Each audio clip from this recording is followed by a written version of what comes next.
Well, folks, that was not just a win over a top 15 team in the country. It was a beatdown. The 10th ranked Hawkeyes defeating the Ohio State Buckeyes 91-70 on this Sunday afternoon, and the Hawkeyes remain unbeaten in Big Ten play, once again building a big-time lead over a ranked team, this time finishing well. 91-70, the final count here at Carver-Hawkeye Arena on this Sunday afternoon. We're going to be joined in a little bit by Ryan Mount, part of our From the Hawkeye of the Storm team. He is there at Carver as we speak, awaiting press conferences with Jan Jensen and select Iowa players. We will also have Kachine Cash Money Alexander joining us in just a couple of moments. Before we get to the content, of course, your calls, your comments, always welcome. You can also call in by video if you so choose. Before we get to that, though, a big thank you to our sponsor, Big Grove Brewery. You see their logo up here in the corner of the screen. They are the official craft brewery of the Hawkeyes and the official craft brewery of From the Hawkeye of the Storm, your favorite Hawkeye podcast. Thank you to Big Grove Brewery. Be sure you check out all the locations, biggrove.com. They're located in Des Moines, Iowa City, Solon, Cedar Rapids. Brand new location in Omaha. I've been over there. It is legit. Beautiful location. And great tap room, great food. Everything is delicious. And, of course, they support the Hawkeyes. What can be better? Big Grove Brewery, the official craft brewery and official watch party headquarters of the Hawkeyes. Visit biggrove.com.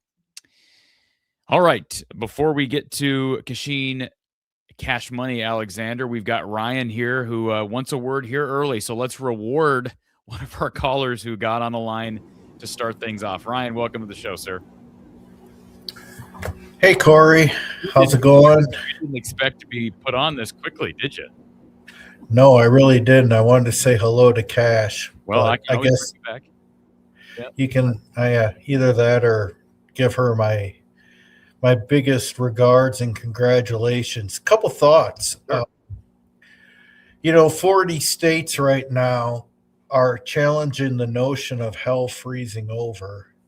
All you got to do is look outside. I'll be snow blowing in a little bit. Might even die doing it, but oh well. One thing that made me think hell froze over, how many fouls did Ava Hayden have today? How many fouls did Ava Hayden? 0. None. 0. There Nada. you go. Your own answer.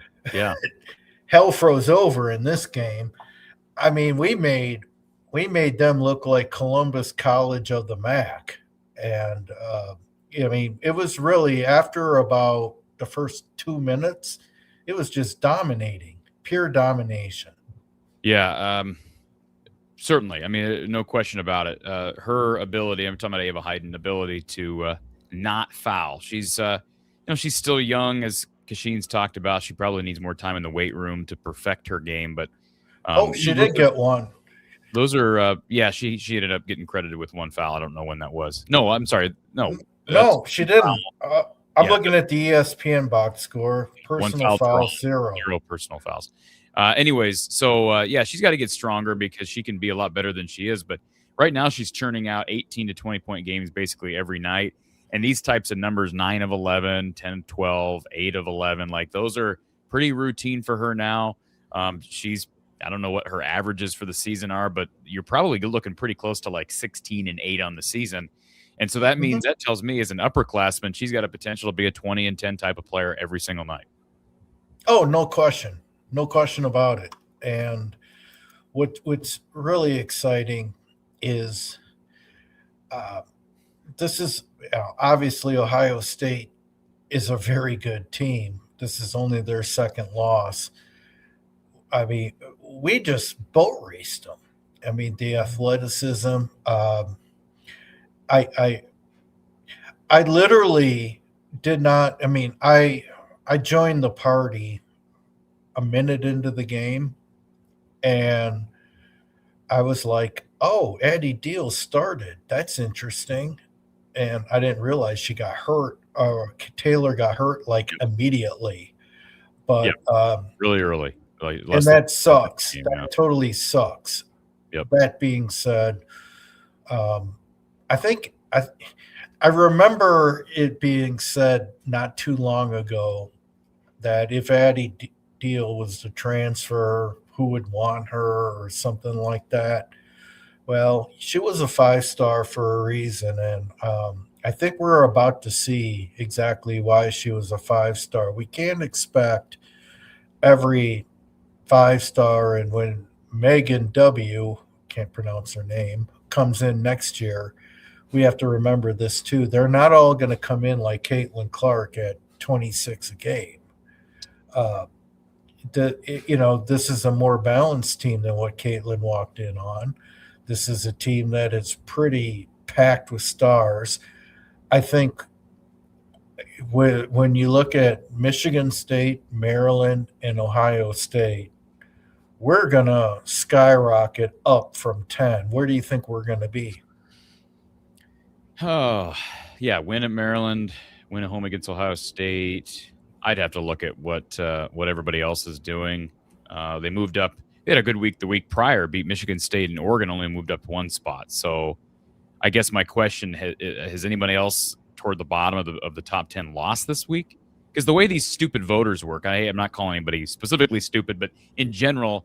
No, that's okay. They are. Voters are dumb. They have no idea what they're doing.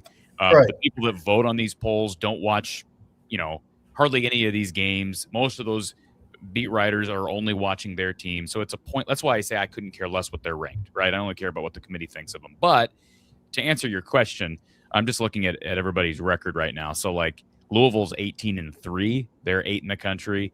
TCU's 18-1.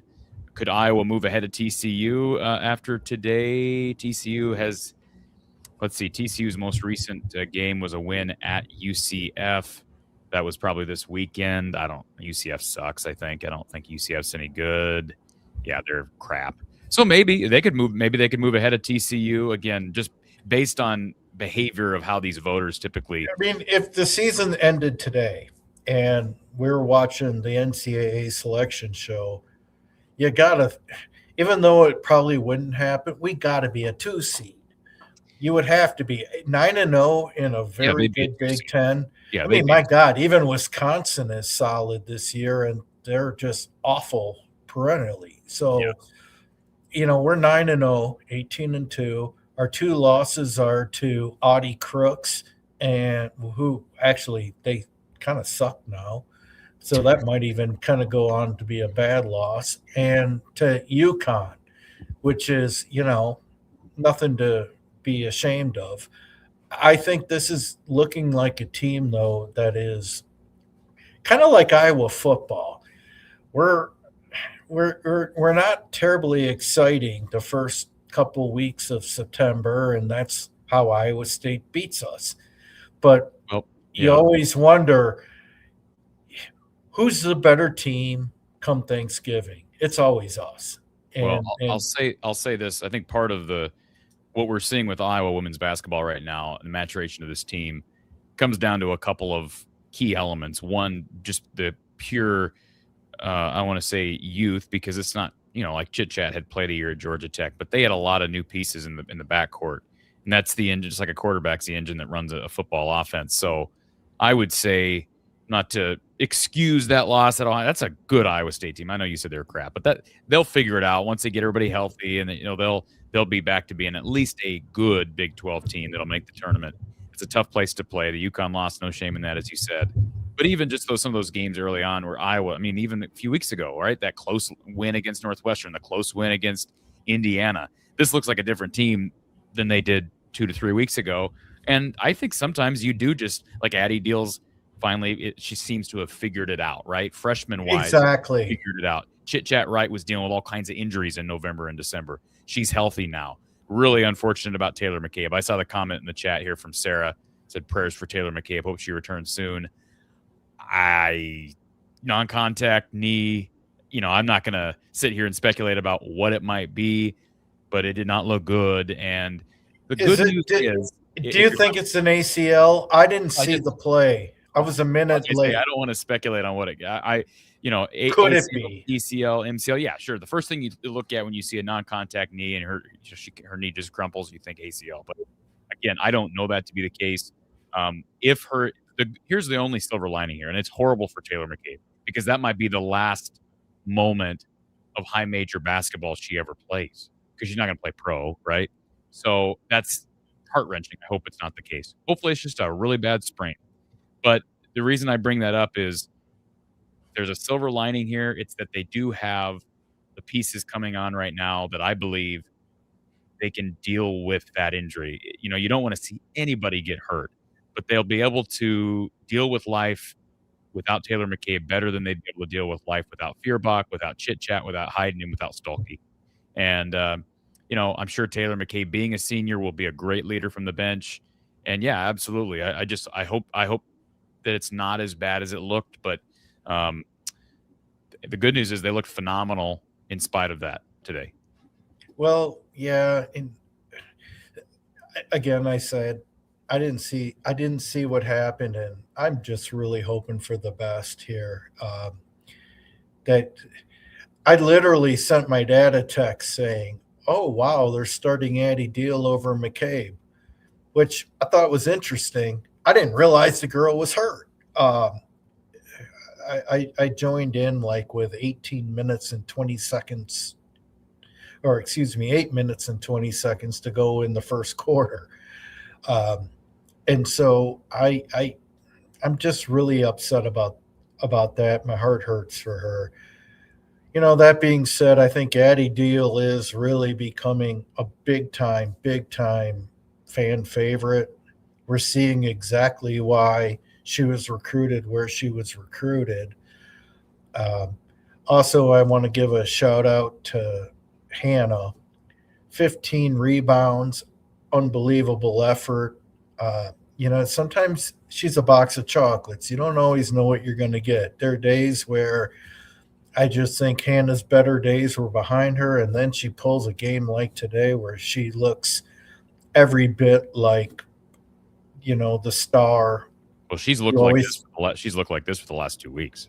She's been right high for 4 straight games now. Right, and I mean, you kind of thought she hit her ceiling. No, maybe not. Well, I don't know. Her as far as development, she's hit her ceiling. I believe that to be the case. Kachine has said that she's hit her ceiling as it relates to, like, okay, she's not going to all of a sudden become a 3-point shooter. It's been nice to see her hit a couple of mid-range shots, but in general, she is just making the most of the development that she's achieved to this point, with boxing out, with energy, with running the floor as much as she can, with leadership, with emotion, all those things. She's maximizing what she is. And that's what you would have to hope. That's what Kachine has been advocating for. Just maximize what you are, right? Right. And what she is extremely valuable. You could honestly come onto this show for, like I say, for the last 4 games and give her player of the word every single day. She's not our player of the game a winner today, but that's just because of someone else that emerged. But she has been exceptional for 2 straight weeks. I'm going to guess I know who you're going to pick as player of the game, but you could have given it to Ava Hayden as well because she was phenomenal. Too, yeah. But it's going to be Addie Deal. In spite of 1 of 7 from 3, she was amazing. And I think that this is a team that just really has phenomenal chemistry. This is a tough Big Ten, and we're 9-0. And when I say I don't think the Final Four is out of the question, and I know Kachine kind of dismissed that a couple weeks ago, but I don't really think the Final Four is out of the question. We'll see. But we're 9-0 in a very, very tough league. This could be very special. The women deserve everything they get when the weather is absolutely horrible out there and we still pack Carver. They deserve every butt in the seats. So I'm very proud of these girls. Absolutely. Ryan, thank you for being here, sir. Always. Thanks, Corey, for taking my call, and Stay warm, bro. All right, you too, man. Very much appreciate Ryan calling in. Bo with the super chat. He's in our Discord, and he's a premium member here on YouTube. Thank you, Bo. Has got the flu, so not calling in today, but go Hawks. Appreciate that, Bo. Thanks for the donation. And Bob is a premium member, so thank you for that, Bob. And he says, Corey, you cannot name just one player of the game. Well, I can, I have, I will. But I understand your point. Several standouts today. Let's welcome in Hawkeye great Kachine Alexander to the show. Kachine is in icy Charlotte, North Carolina, hoping her power doesn't go out during the middle of this storm. So, Kachine, I hope you're staying safe and warm. It looks like you're warm at the minimum. And right now, we are warm. We got lights. Good deal. Good. Good deal. Is it sunny or is it? No. It's okay. Definitely not that. Right. Yeah, let's just hope we can get through the show with power. Let's do that. If not, we'll have to send a generator down your way and see if we can get here quick enough. But we're talking Iowa's big-time win, 21-point victory over the Ohio State Buckeyes inside the confines of Carver-Hawkeye Arena. And you heard a little bit of our call with Ryan to start things out. But let's start with Big Grove's big play of the day, because I thought this really kind of encapsulated what Iowa did to Ohio State today, and that is Taylor Strimlow's tie-up of Kennedy Cambridge. And look, it wasn't, I mean, they were up 23 at the time. If she doesn't get that tie-up, it doesn't really make a difference in the final outcome. But for me, Cash, there was something about seeing Taylor do that. Not that she hasn't done that in the last month or two, but we've talked about her trying to channel what she was when Chit Chat Right went down in late November. And so there was something about seeing her make that play and the emotional scream, holding on to that ball when she went to the floor, not letting Kennedy Cambridge get it.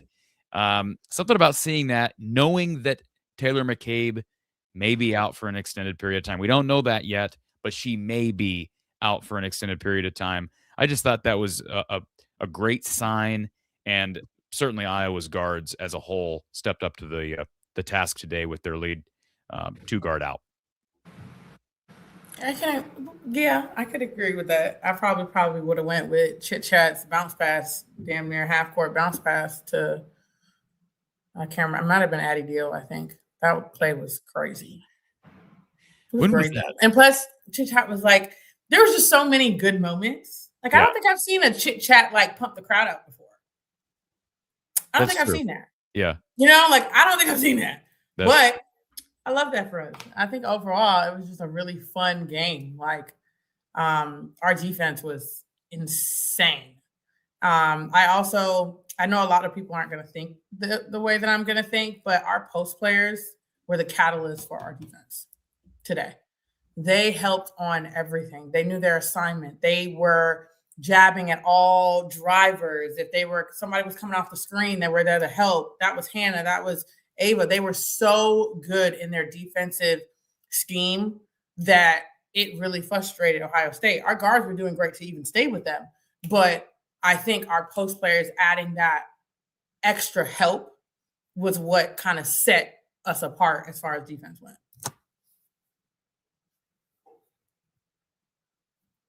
I can't hear you, Corey. You up? Oh, that's good. We're back. Okay. You heard us talk a little bit to start things out about Hannah Stuelke, and she's just bringing it every night. So you talk about post play. Isn't she the catalyst as the senior? I know she's a 4, but like regardless of what she's giving you in offensive efficiency, the stuff on the glass, the hustle, the boxing out, that stuff translates. The defense, doesn't that translate no matter what, basically? Well, I mean, I've said this many times. Hannah's energy translates throughout the entire game. I originally had stated that if she focuses on her energy and focuses on just the glass, that it'll transition everywhere else. And I think that we've seen that for the last, 2 weeks, I would say, where her energy is just so infectious that it kind of propels everybody else, not only herself, but everybody else as well. She's skying for rebounds. She's posting up super aggressively, things like that. Like we weren't seeing that before. And I think that really drives from her energy. Yeah, she was really good tonight. Hannah finished with, 18 points, 15 rebounds, 8 of 13 from the floor. I mean, I almost feel bad not giving her player of the game. 18 of 15.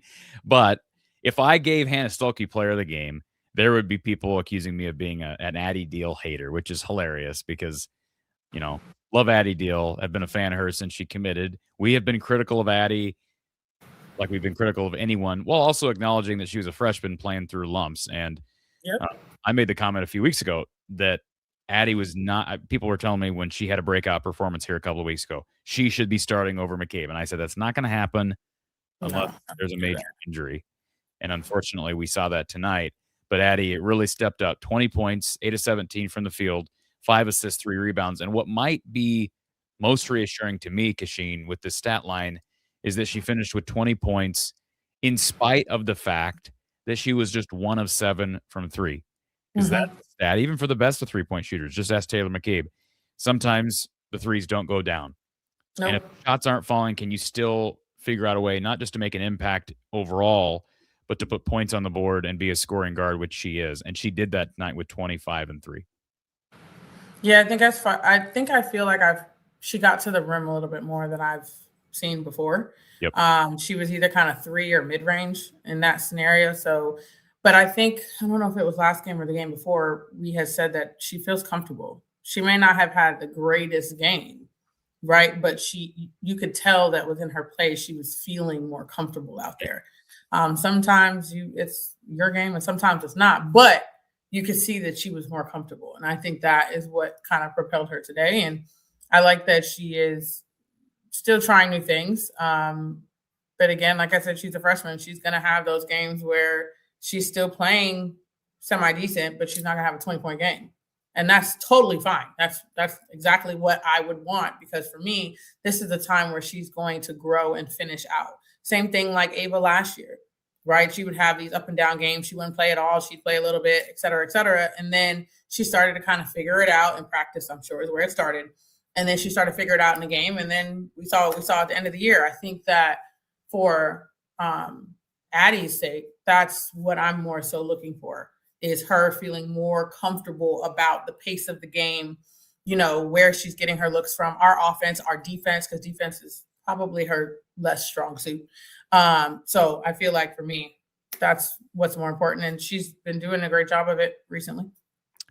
She has. And, speed of the game, you can still tell at times she gets a little surprised with how fast the game is moving.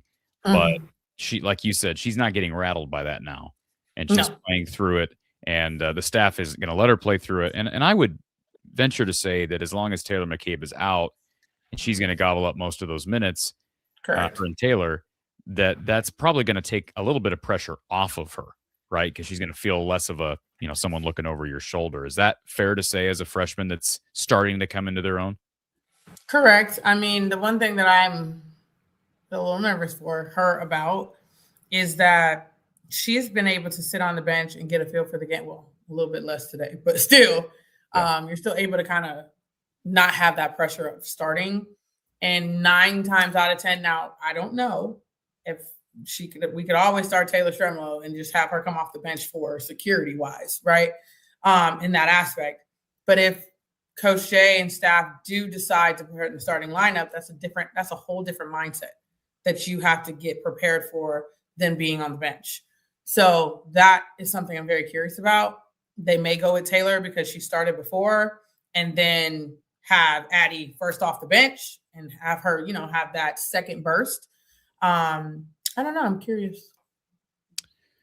Folks, Addie Deal is our player of the game with 20 points, 8 of 17 from the field, also 5 assists and 3 rebounds. And after a quick break, we're going to come back with your calls. So much more to come here as we talk about Iowa's dominant victory over the Ohio State Buckeyes by a final count of 91 to 70 here on this 25th day of January. Folks, we'll be right back after a quick message from our sponsors. You are listening, you are watching Iowa Postgame with Kachine Alexander. We'll be right back.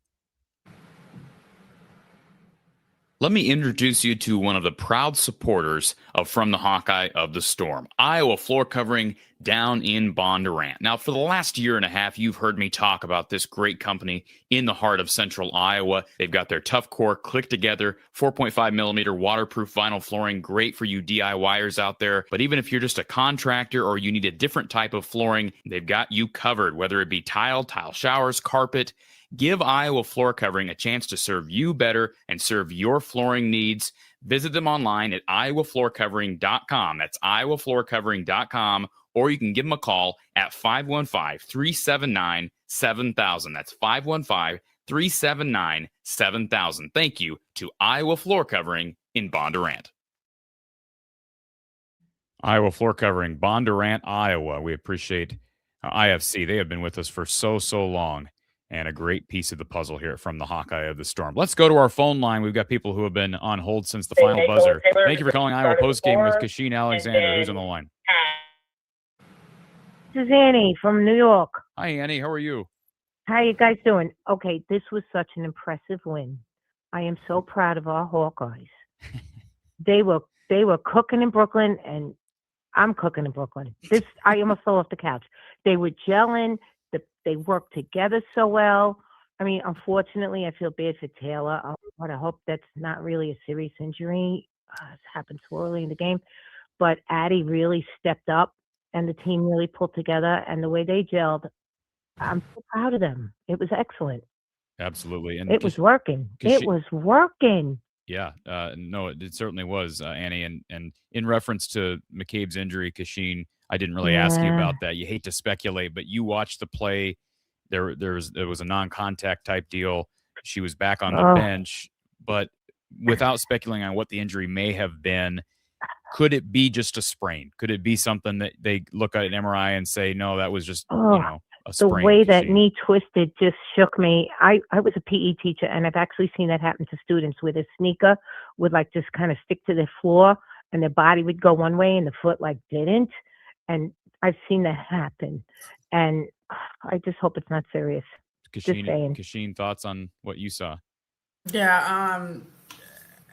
Again, I hate to speculate, but she tore something.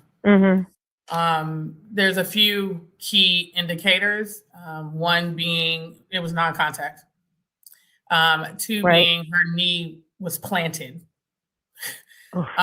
when it occurred, and the way that she lifted her leg up once it happened, it's usually the case. She was not able to put any pressure whatsoever on that leg. So again, I've seen that way too many times. You played Bowman, he is. Yeah. Again, I feel for her. That's a nasty one. I'm just saying. What, senior? Is that senior year? Senior? Yeah, this is she's her a senior, last right? go around. Yeah. Yeah, and she will not get a red shirt. God. So No, she's not going to get a red shirt. done. Getting hurt late January.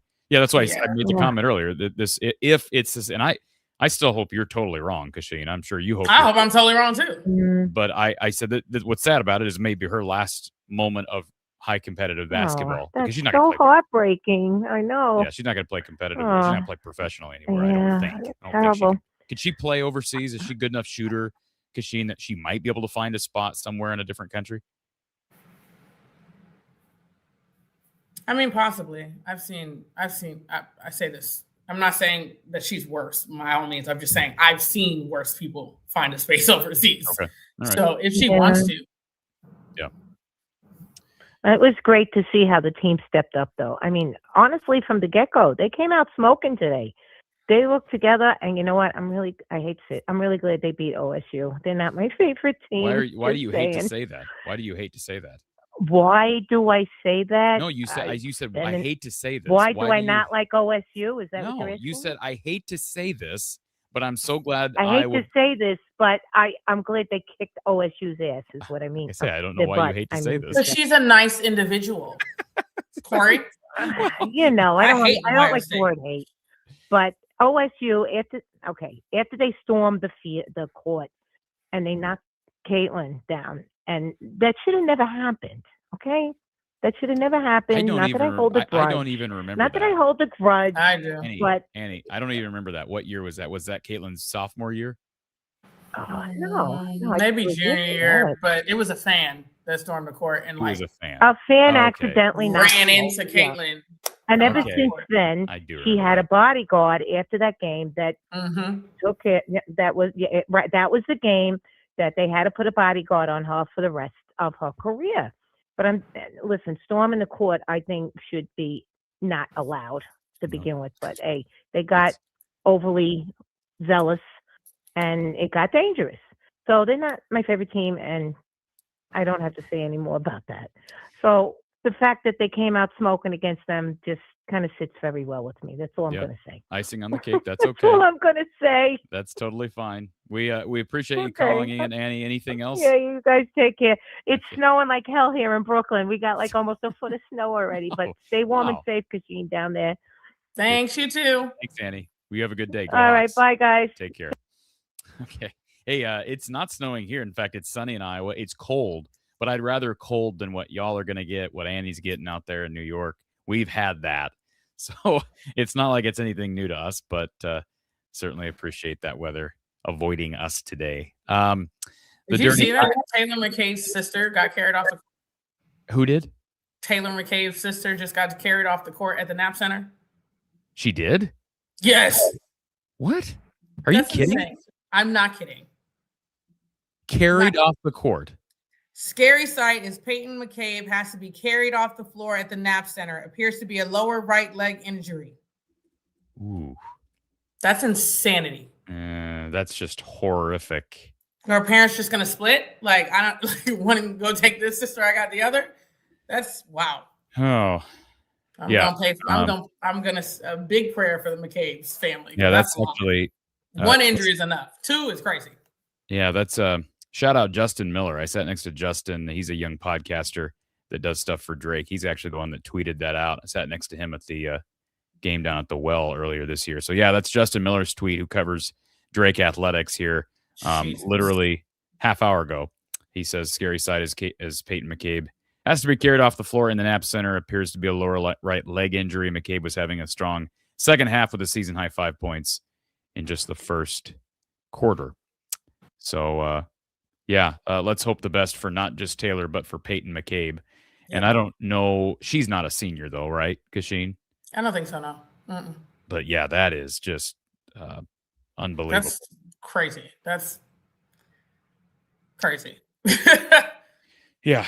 Hopefully, at least one of those young ladies are okay. And I don't know, is Drake in position? Are they? I really don't follow. I don't know anything about them either. I don't follow Missouri Valley. I don't know if they're in position to make the tournament again this year or not. But regardless, okay. Well, we'll try to move on from that. Again, thoughts and prayers out to the McCabe family. Let's go back to our phone line, and our StreamYard line is open. We had somebody who hopped in here a second ago, and then I think they got scared. So they left. We'll go back to our regular phone line. Thank you for calling Iowa Postgame with Kachine Alexander. Who's on the line? Hello, you're on the air. This message has been transcribed. What? We'll go back to our regular phone line. Thank you for calling. Hey, John. Alexander, who's on the line? Hey, John. Hey, this is John Yep. from North Kachine. Yep. You're known as South Dakota today. Yep. Your Cold, transcribing icy. message gives you away, John. What's that? The transcribing message gives you away. Well, Welcome you know, back. I was going to ask because I went in there and I turned something off that said something about transcribing messages, and I turned it off, and I thought maybe I'd fixed it. That's okay. It's all right. We still let you hear. Well, prayers for the McCabe sisters. You hate to 100%. see that for anybody. Yep. Yeah, it's a double whammy for that family. Yep. But the game, as far as the game goes, my God, the girls look good today.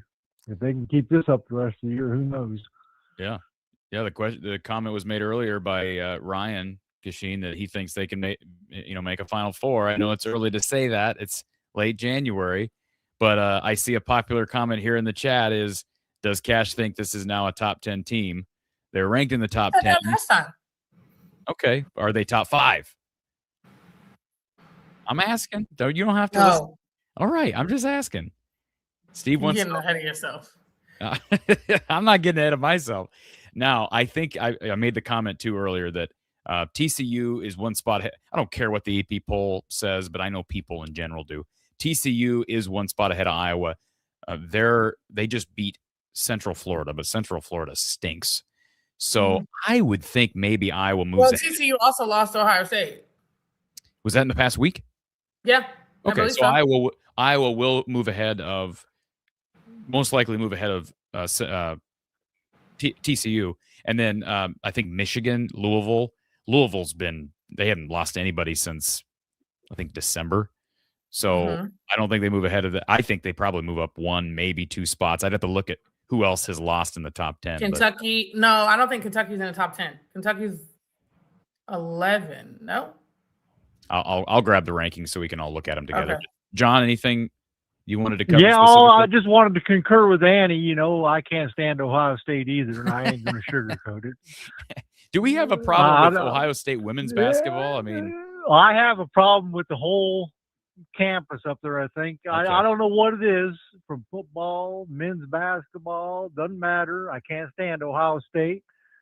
And I can't stand Michigan. I can't stand Michigan either, but I'll tell you what, Michigan, Ohio State, I'm rooting Michigan as hard as I can. see, I'm I the can't stand them either. I'm the opposite of that. I'm rooting for Ohio State against Michigan because I can't deal with Michigan, and the football program is just writhed with cheating and scandals. So I have no interest in supporting anything Mason. Yeah, it doesn't. I don't care if they're the worst people, and then they got devil horns on. They're still going to beat Ohio State. I can't stand Ohio State. Never have liked them. Okay. Never will like them. That's fine. So today was a great win as far as I was concerned.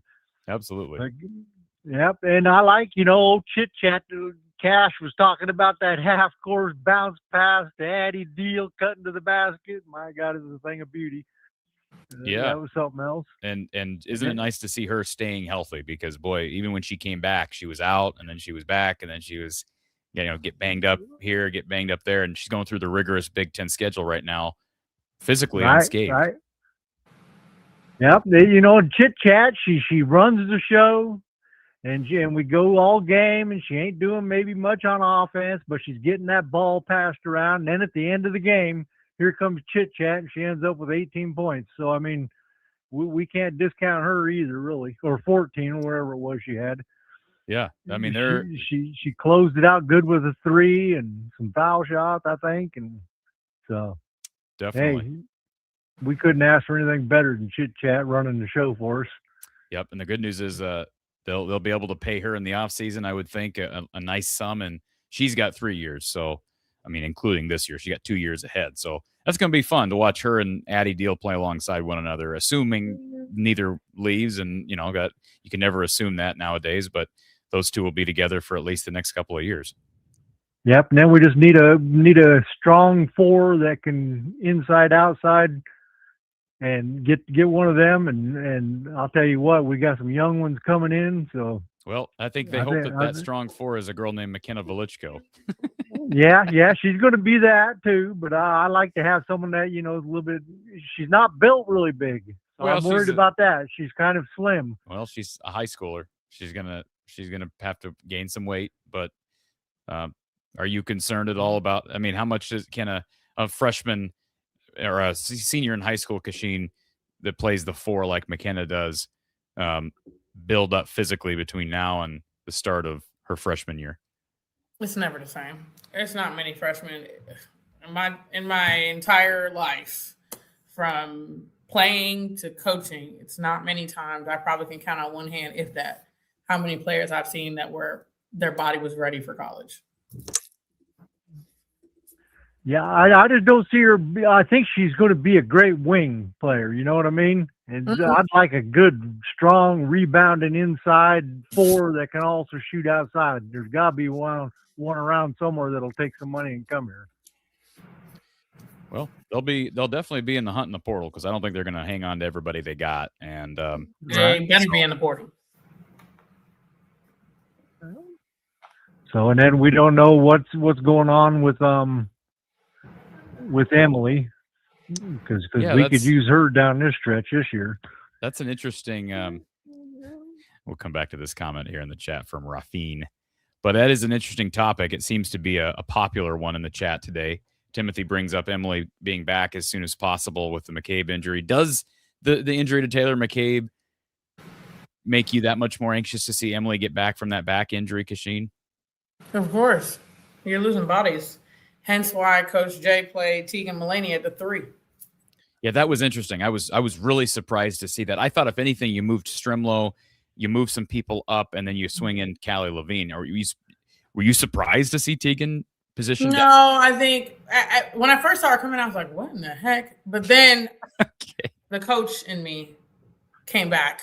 That was the fan talking. So the coach in me came back, and I was like, okay, because you already have to take somebody off the bench and put them in the starting lineup. So that already shortens your bench right there. So now somebody get in foul trouble or something of the sort, you're down a person.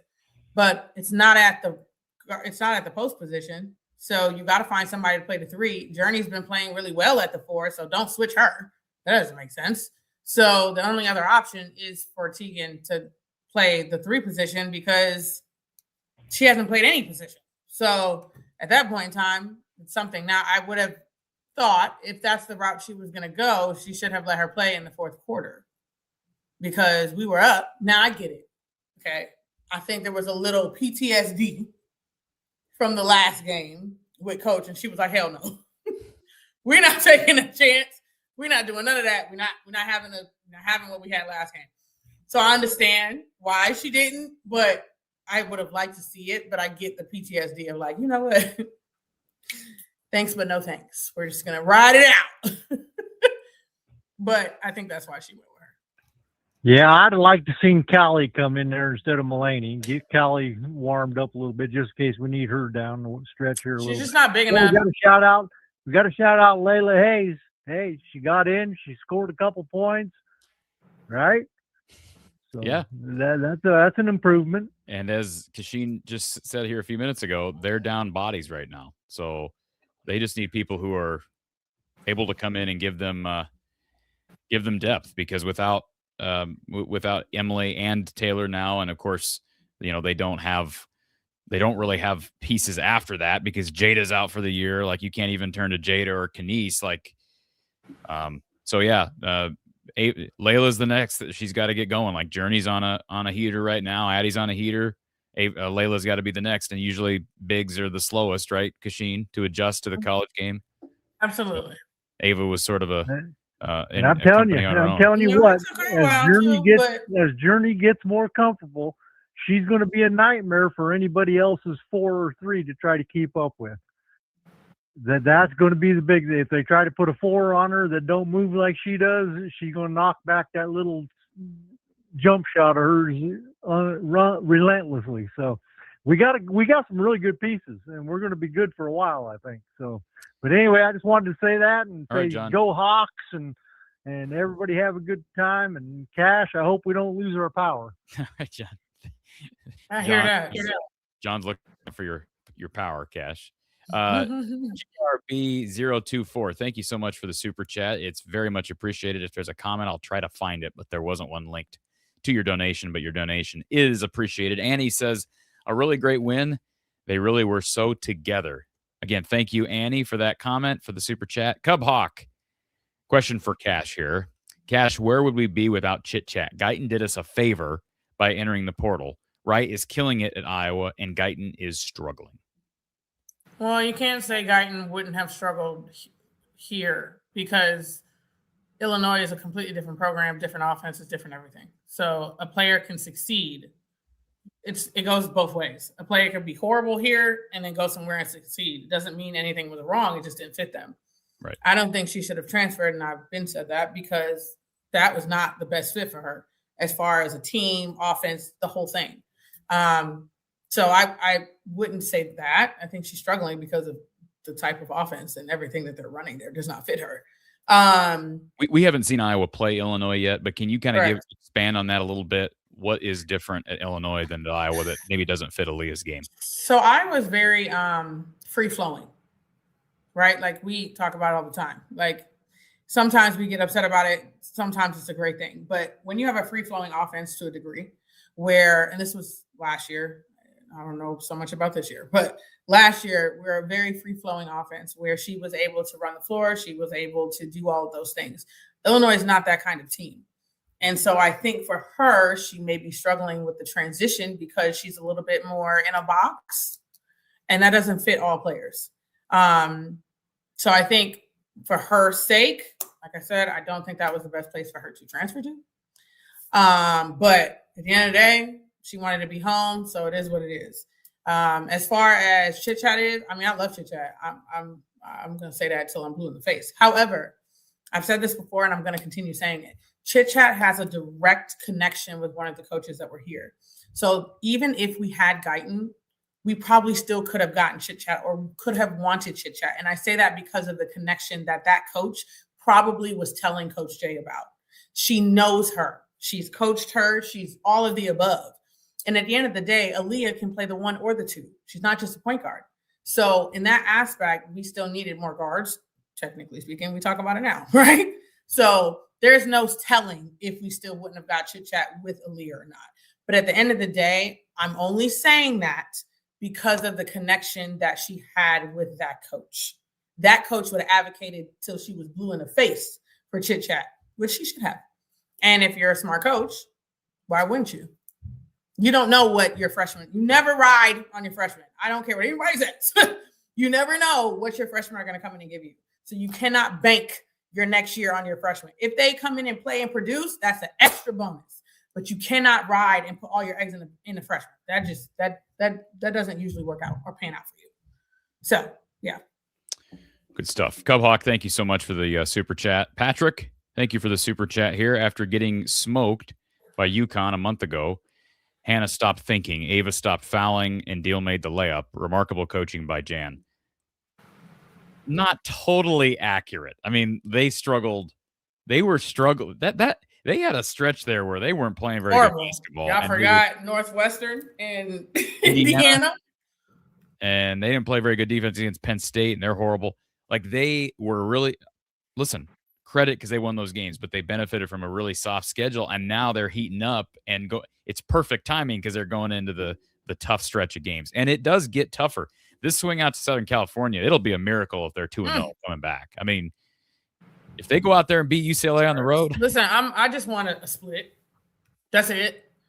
I'll take a split. I would be a happy camper if it's a split. I agree. All right, let's go back to, thank you, Patrick, for the super chat. Let's go back to our phone line. Thank you for calling Iowa Postgame with Kachine Alexander. Who's on the line? Hey, it's Chris in Wyoming. Hey, Chris. Yeah, go Hawks. Hawks. It's funny that that Kachine was talking about the road games coming up, and I was thinking if we can come out of there with one win, I'll be happy. And also, is Juju Watson playing for USC, or is she still injured? She's hurt. She's injured. She's out for the year. Okay. Okay, I'm sorry to hear that. I mean, I'm glad that we don't have to play her, but I'm sorry for her. Yep. So kudos to this team, and I think with Addie Deal, we're seeing the future. We're looking into the future, and it's looking bright. But here's my question. It's a burning question. I do not understand the difference between an appeal and a challenge. Can someone explain that to me? Well, one difference is they have unlimited appeals. It actually, the system makes sense, right? So in the NBA and in college football, they've had this challenge system where you get 2 challenges. It's different in every sport, but I know in like tennis, you get a certain number of challenges. If you get them right, then you get some challenges back. But my understanding of the appeal situation is you keep getting appeals as long as you're correct. If you lose on an appeal, you just lose a timeout. So then you can appeal again, but if you lose again, you're going to lose another timeout. It's just going to cost you. Every wrong appeal costs you a timeout, but there's no limit on the number of appeals you can make. Okay. But there's certain things there are certain things you can't appeal. You'd have to look at the rule book, because I don't know certain things that you can and cannot appeal. Like you can't just, I'm trying to think of an example. What's something that you can't appeal, Kachine? There's obvious things. I'm just trying to think of what, like you can't stop a game and say, hey, he traveled. You missed that. Yeah, there's a list of things. I don't remember them all, honestly speaking. We didn't have that when I was coaching. But it's interesting. That's all I'll say. Okay, well, thanks for clearing that up for me, because I was stymied. Because I couldn't see any difference, but now I know. Yep. So I think like going into California, we're about as ready as we're ever going to be. Okay. So I'll be watching, and go Hawks. Absolutely. Thank you, Chris. Go Hawks.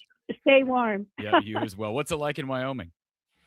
Oh, it's 3 degrees, and we have 2 inches of snow on the ground. This is the first snow we've had all winter. Okay. We've had 3 cold days in a row. I'm really suffering. Well, yeah, I've heard that the Big West has had a pretty mild winter. So. Oh my God! Up until now, every day's been highs in the 40s and 50s. Yeah. It's just been bizarre what you guys have been suffering. So, we'll pay for it down the road. All right. But anyway, welcome go to Hawks. Iowa. And, thanks, Chris. Appreciate it. Yeah. All right.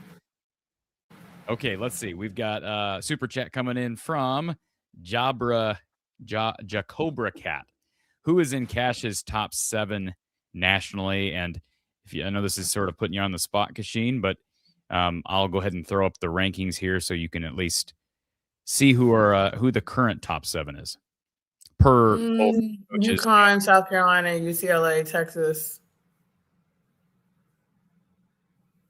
Vanderbilt, LSU, Louisville. Louisville. I'll flip-flop Louisville and Michigan.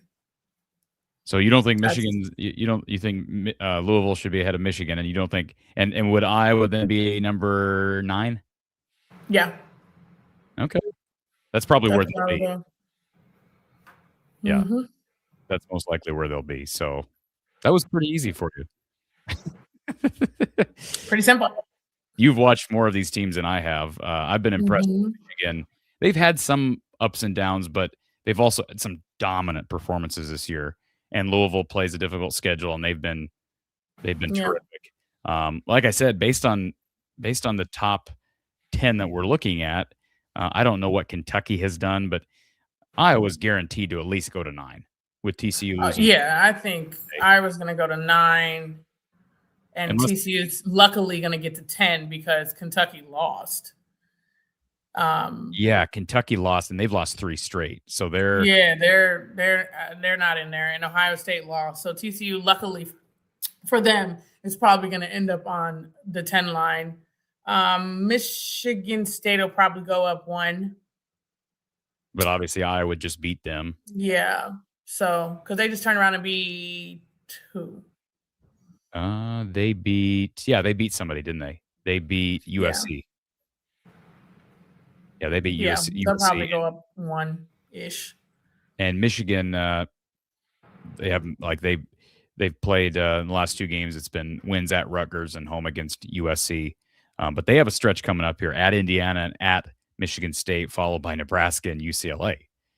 So Michigan's schedule is a bear. Listen to the final number of games for Michigan. And this, if fans are concerned with like Iowa moving ahead of teams like Michigan, I think Iowa's got it difficult. Listen to, I don't know why it keeps doing that. Get off of that screen. But listen to this final stretch for Michigan at Indiana, at number 13 Michigan State, home against number 24 Nebraska, home against number 3 UCLA, and then at Northwestern, home against number 13 Michigan State again, at number 10 Iowa, at number 12 Ohio State, and home against number 15 Maryland. I mean, the Big Ten is just a bear. I mean, there's especially when you get to the top half, there's a lot of really good teams. So thank you for the super chat, Jacobra Cat. I don't know why I keep saying that, Jacobra Cat. Let's go to, I believe we've got Ryan at Carver-Hawkeye. Somebody said Michigan lost. When did Michigan lose? Michigan has not lost. They lose too. They lost to Vanderbilt here back, a week or 2 ago? Oh, okay. That won't make any difference for this coming week. They beat USC by 6 this weekend. Okay, I believe. You're fine. I think we got Ryan here. We can't see you, Ryan, but Ryan, are you with us? I am. Can you hear me? We got you loud and clear. Thanks for being here. Yeah, absolutely. So for folks that don't know, Ryan's a part of the behind-the-scenes work here from the Hawkeye of the Storm as well, and he's live at Carver-Hawkeye Arena, fresh off Jan Jensen's press conference, along with Addie Deal and Kylie Feuerbach. Ryan, thanks for making the trek over to Carver. You picked a good one. Lot happened, obviously. I guess we can start with number 1. Do we have any update on the injured Taylor McCabe? Yeah, so it sounds like it is a knee. Not sure which one it is, but it doesn't sound like she'll be making the trip out to California in a few days. Okay. So was there indication? I mean, I'm sure they're going to have to get that thing tested, that knee MRI. Yeah. Was there indication on the schedule for that tomorrow? Yep. MRI tomorrow is what it sounded like. Okay. Well, just talk a little bit. I know one of the first questions that was brought up in the press conference from HawkeyeReport.com's Kyle Huseman was just stepping up to the plate in her absence. Kylie Feuerbach hitting threes. Addie Deal having a huge night. Taylor Strimlow stepping up big. I guess what was the overall reaction, not just from those players, but from their head coach about how these players stepped up to the plate? Oh, yeah. I mean, the environment was electric, but Coach Jensen just talked a lot about how Addie has just been ready to take over. And, she said a few times that she was sick about Taylor McCabe being out for who knows how long. But, that's kind of the next person in mentality. Addie Deal was ready to step up. She made a lot of really tough shots today. She certainly did. And what Jan obviously has dealt with tons of player injuries in her time at Iowa as a coach. Did you get a feel for what was her? She's terrific. I'm sure she's unbelievably happy about the win, but it's got to be bittersweet to lose a senior leader. I guess what was her persona? Was she in a chipper mood?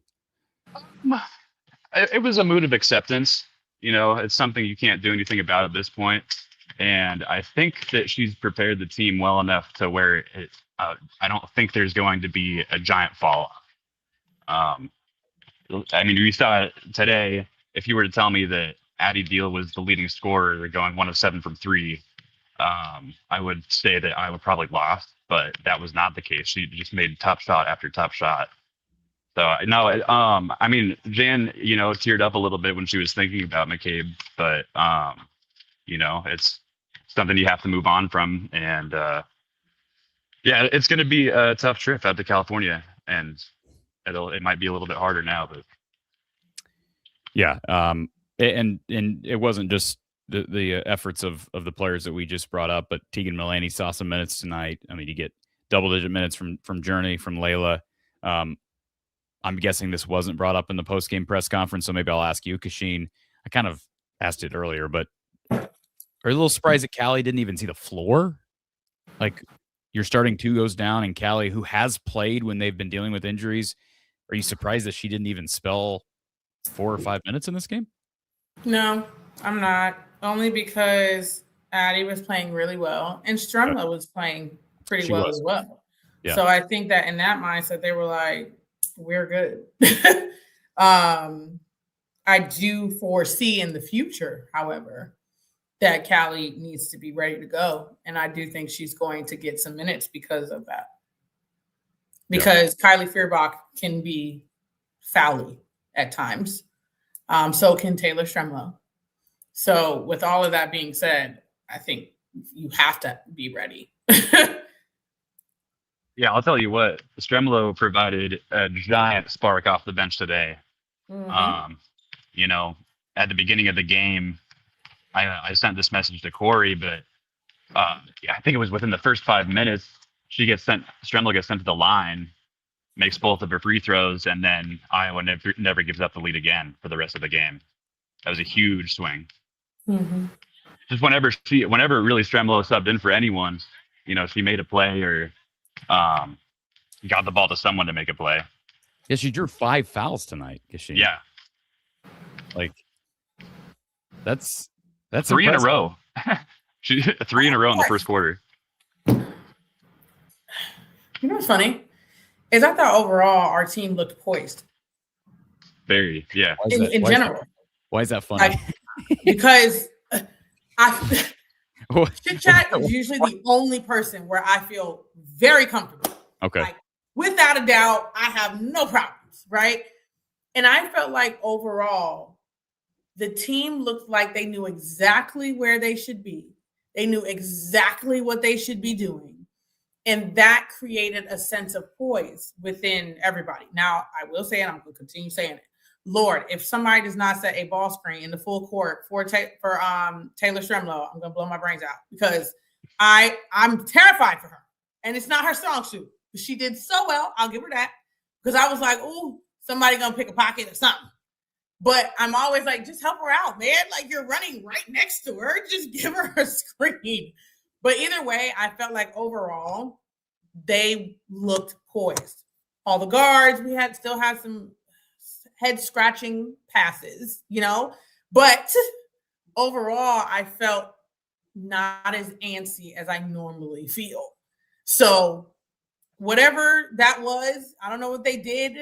I don't know what was said. I don't know what happened, but everybody else outside of Chit Chat, because she's normal, keep that, whatever that was. I need that to happen often because I do feel like we felt they were very like kind of calm. They knew where everybody was going to be. They weren't second guessing. In the press, that is. And I love that for us. Yeah, well, I'll tell you what, Jan Jensen couldn't credit Hannah Stolke enough in her post-game press conference. In the huddles and everything, she said that Hannah Stolke was the loudest voice today. So it sounds like she's taking on that senior mantle. Come on, Hannah. That's what it's got to be, right? Without Taylor McCabe in the game, Kachine. I mean, Taylor can still, if she's not playing, she can still be a part of the huddle and you know, pregame stuff, right? But I'm not saying she was the vocal leader prior, but as far as a senior stepping up to the plate, it's either Taylor or Hannah or Kylie, I guess. Kylie could be that person. I don't know if maybe she is. She seems like more of a lead by example type player, but I felt like Hannah was sort of a lead by example type player. And sometimes if you have several seniors who all are sort of lead by example, doesn't somebody have to step up and be the vocal person? Got to have a vocal, and then you have to, Chit Chat's your person that is your reliability, like the silent leader where she just shows up and does her job all the time. And so kind of like a show you scenario, but you also need a vocal leader. You have to have a vocal leader. But either way, like I said before, I think that your vocal leader also has to be, this is just my opinion, one of your best players. That is a stronger leadership because we're already coming to you for offense or whatever the case is, right? When the game is on the line or something of the sort, right? We're already coming to you to a degree. And if you still have that presence about you to lead your team, it ends up being a little bit stronger. I'm not saying that you can't have that, right? Like, let's just say your leader is somebody who's not your best player. It can work as well because you need a leader, period. But when your leader is somebody that is your emotional juggernaut, it tends to hold a little more weight. Fly Yogi in the chat says, "You are so wrong about Hannah. How dare you play God? You don't know what Hannah will do tomorrow, let alone a week, a month, or a year from now." What are we talking about? He says, "That's just lazy analysis, shaking my head, pitiful and pathetic." Why are you here if you hate Fly our Yogi, let me make this very clear. Why are and you I hope you listen up on this. Number one, I am not God. There's only one God, period. Number two, okay? When I talk about Hannah and I talk about her development, it has nothing to do with what we are seeing right now. Has Hannah tried to shoot a three? Has Hannah done anything of the sort, what we wanted her to be at the beginning of the season? No, because she's not going to develop into that. However, what I did say, if you were paying attention, is if she can maximize who she is right now, which is rebounding, which is being an emotional juggernaut for the team, which is being a defensive nightmare, which is being somebody that's going to get you some buckets on the block. And occasionally, if she can hit a mid-range, we're good. We're golden. But if she can be great in who she is, and we can maximize who she is right now, I'm good with that. And what is she doing? Maximizing who she is right now. She ain't shooting no threes. She's still barely shooting. I mean, let me say this. I have to give her credit because my girl at least took 2 or 3 today in the mid-range? Yeah. I like it. I don't even care if she went 1 for 3. I don't give a damn. You shot it. Good for you. So in my mind, she's not going to become a stretch 4. She's not going to do that by the end of the season. Not happening. Nope. So when I say she's tapped her ceiling, that is what I mean. She's not going to become the stretch 4 that we hoped she would have been at the beginning of the season. Ryan, do you want to fight? Because Cash just fired me up, and now I want to go. What are we saying? I want to go to battle. Ryan, you want to fight? Yeah, I'll stop by Ames on my way home. Yeah, hey, Ryan drove all the way from the Omaha area to cover this game for us, so we greatly appreciate that. Yeah, I explained that. Look, if all you want is us to just slobber all over every Hawkeye that ever wears the black and gold, that's not what this show is. So we have been nothing but complimentary of Hannah Stuelke these last 2 weeks. She has been phenomenal. Mm-hmm. She is maximizing what she has. She's not like... That's it. She ain't doing nothing out of the ordinary. Yeah. She's just being who we remember her to be. Which is all she can do. Right. She's not being anything that we have never seen before. We have seen this Hannah before. And I'm just happy that she's back to being that Hannah. But she's not a new and improved Hannah 2.0. She's not. Yeah. That's all I'm saying. She's really good at what she does. And she's really good at what she does. And I'm happy she's back to doing that. For this team to be really good or great, she's got to be really good at what she does. So, okay, Ryan, how was the crowd today in Carver? It looked on TV like it was a phenomenal group. It sounded great. It was electric. The crowd matched Jan Jensen's shirt today, and I think that was honestly a good choice because she kind of blended in with the refs. And the Hawks didn't get a whole lot of calls against them until the third quarter. Yeah, the first time I felt like the rest was on our side. Yeah. I was shocked. Yeah, I would say McGruff wasn't. McGruff was a little McGrumpy. I thought he had some legit arguments. Yeah, he did for the most part. But at the same point in time, I'm like, you know what? I'm just gonna enjoy this side of the coin, okay? Because we don't get it often. So I'm just going to sit here and mind my business. Yeah, I've been to Carver a few times, and this was easily the most electric, like crazy atmosphere I've ever seen. What's the student population there for a game like this? That's a good question. Student section is obviously completely full. I mean, looking around, like the crowd is fairly young. I feel like when I watch on TV, I see quite a few gray heads, but I don't really see that in person. Yeah. Look at this. This is somebody who's channeling what Kachine has said and kind of crediting you, Kachine.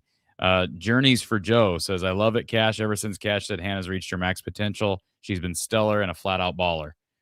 Yeah. I mean, I hope that she just stopped worrying about what she needs to become and just settled into who she is. And that might have been what happened. I mean, that's what Like, it stop appears. trying to be this stretch four. Screw that. Just be you. Yeah, judging by the press conference from Coach Jensen today, that it definitely seems like the case. And especially if she's becoming the vocal leader in the huddle, like that's massive. Yeah. Anything else that stood out today at either press conference or anything that happened during the game, Ryan, you want to comment on? No, I already talked about. I really think that Stremblow was the X factor in this game, just because she gave the early spark. And yeah, no, there was I don't know if it was coaching or just kind of like getting their wits about them, but the press kind of bothered the team at the beginning of the game and then at the beginning of the second half. But especially the second half, they responded a lot faster and really well to it. So no, it was a crazy opportunity. I really appreciate you allowing me to do this. No, we appreciate you being there. And for people that don't know, Ryan, we have to thank Ryan and our guy Isaac both for helping out with a lot of behind the scenes stuff, including our reach on social media. So Ryan, I hope you enjoyed it, and be sure you drive safe. I think you're probably in the clear, although it's cold. So be safe on the way home, and we'll look forward to getting your perspective on the next one. Will do. Thanks, Corey. See you, Kachine. Thanks, Ryan. All right. Yeah, I hope we can get an update on either McCabe here in the next day or so. I have not had a chance to see if there is an update on Peyton McCabe. Let me just check at Justin Miller's. You won't get one. On Peyton either? How do we know? No. If it's a situation where she had to be carried off, they're not going to give you an actual update until they actually have some kind of MRI or some kind of something to figure out what the heck is happening. I see somebody saying that it might have been an ankle for Peyton. Ooh. That had to be carried off? My gosh. Yeah. Well, I mean, you know about ankles. See? I do. It's never fun. So, yeah. All right. We have got Hawk in Vegas says, was it Corey who said Hayden can't shoot from the elbow? Her shot is still atrocious. I said she's got a really ugly jump shot, and it sometimes goes in, and that has not changed. So, but yeah, I mean, I want it to go in. I also want it to look better, because that's going to help her percentages as her career moves forward. Rafine says, I'm here to hear Corey talk about Addie Deal's turnovers and how she's not ready. And she added a little bit later, she said, Corey said that Deal wasn't ready.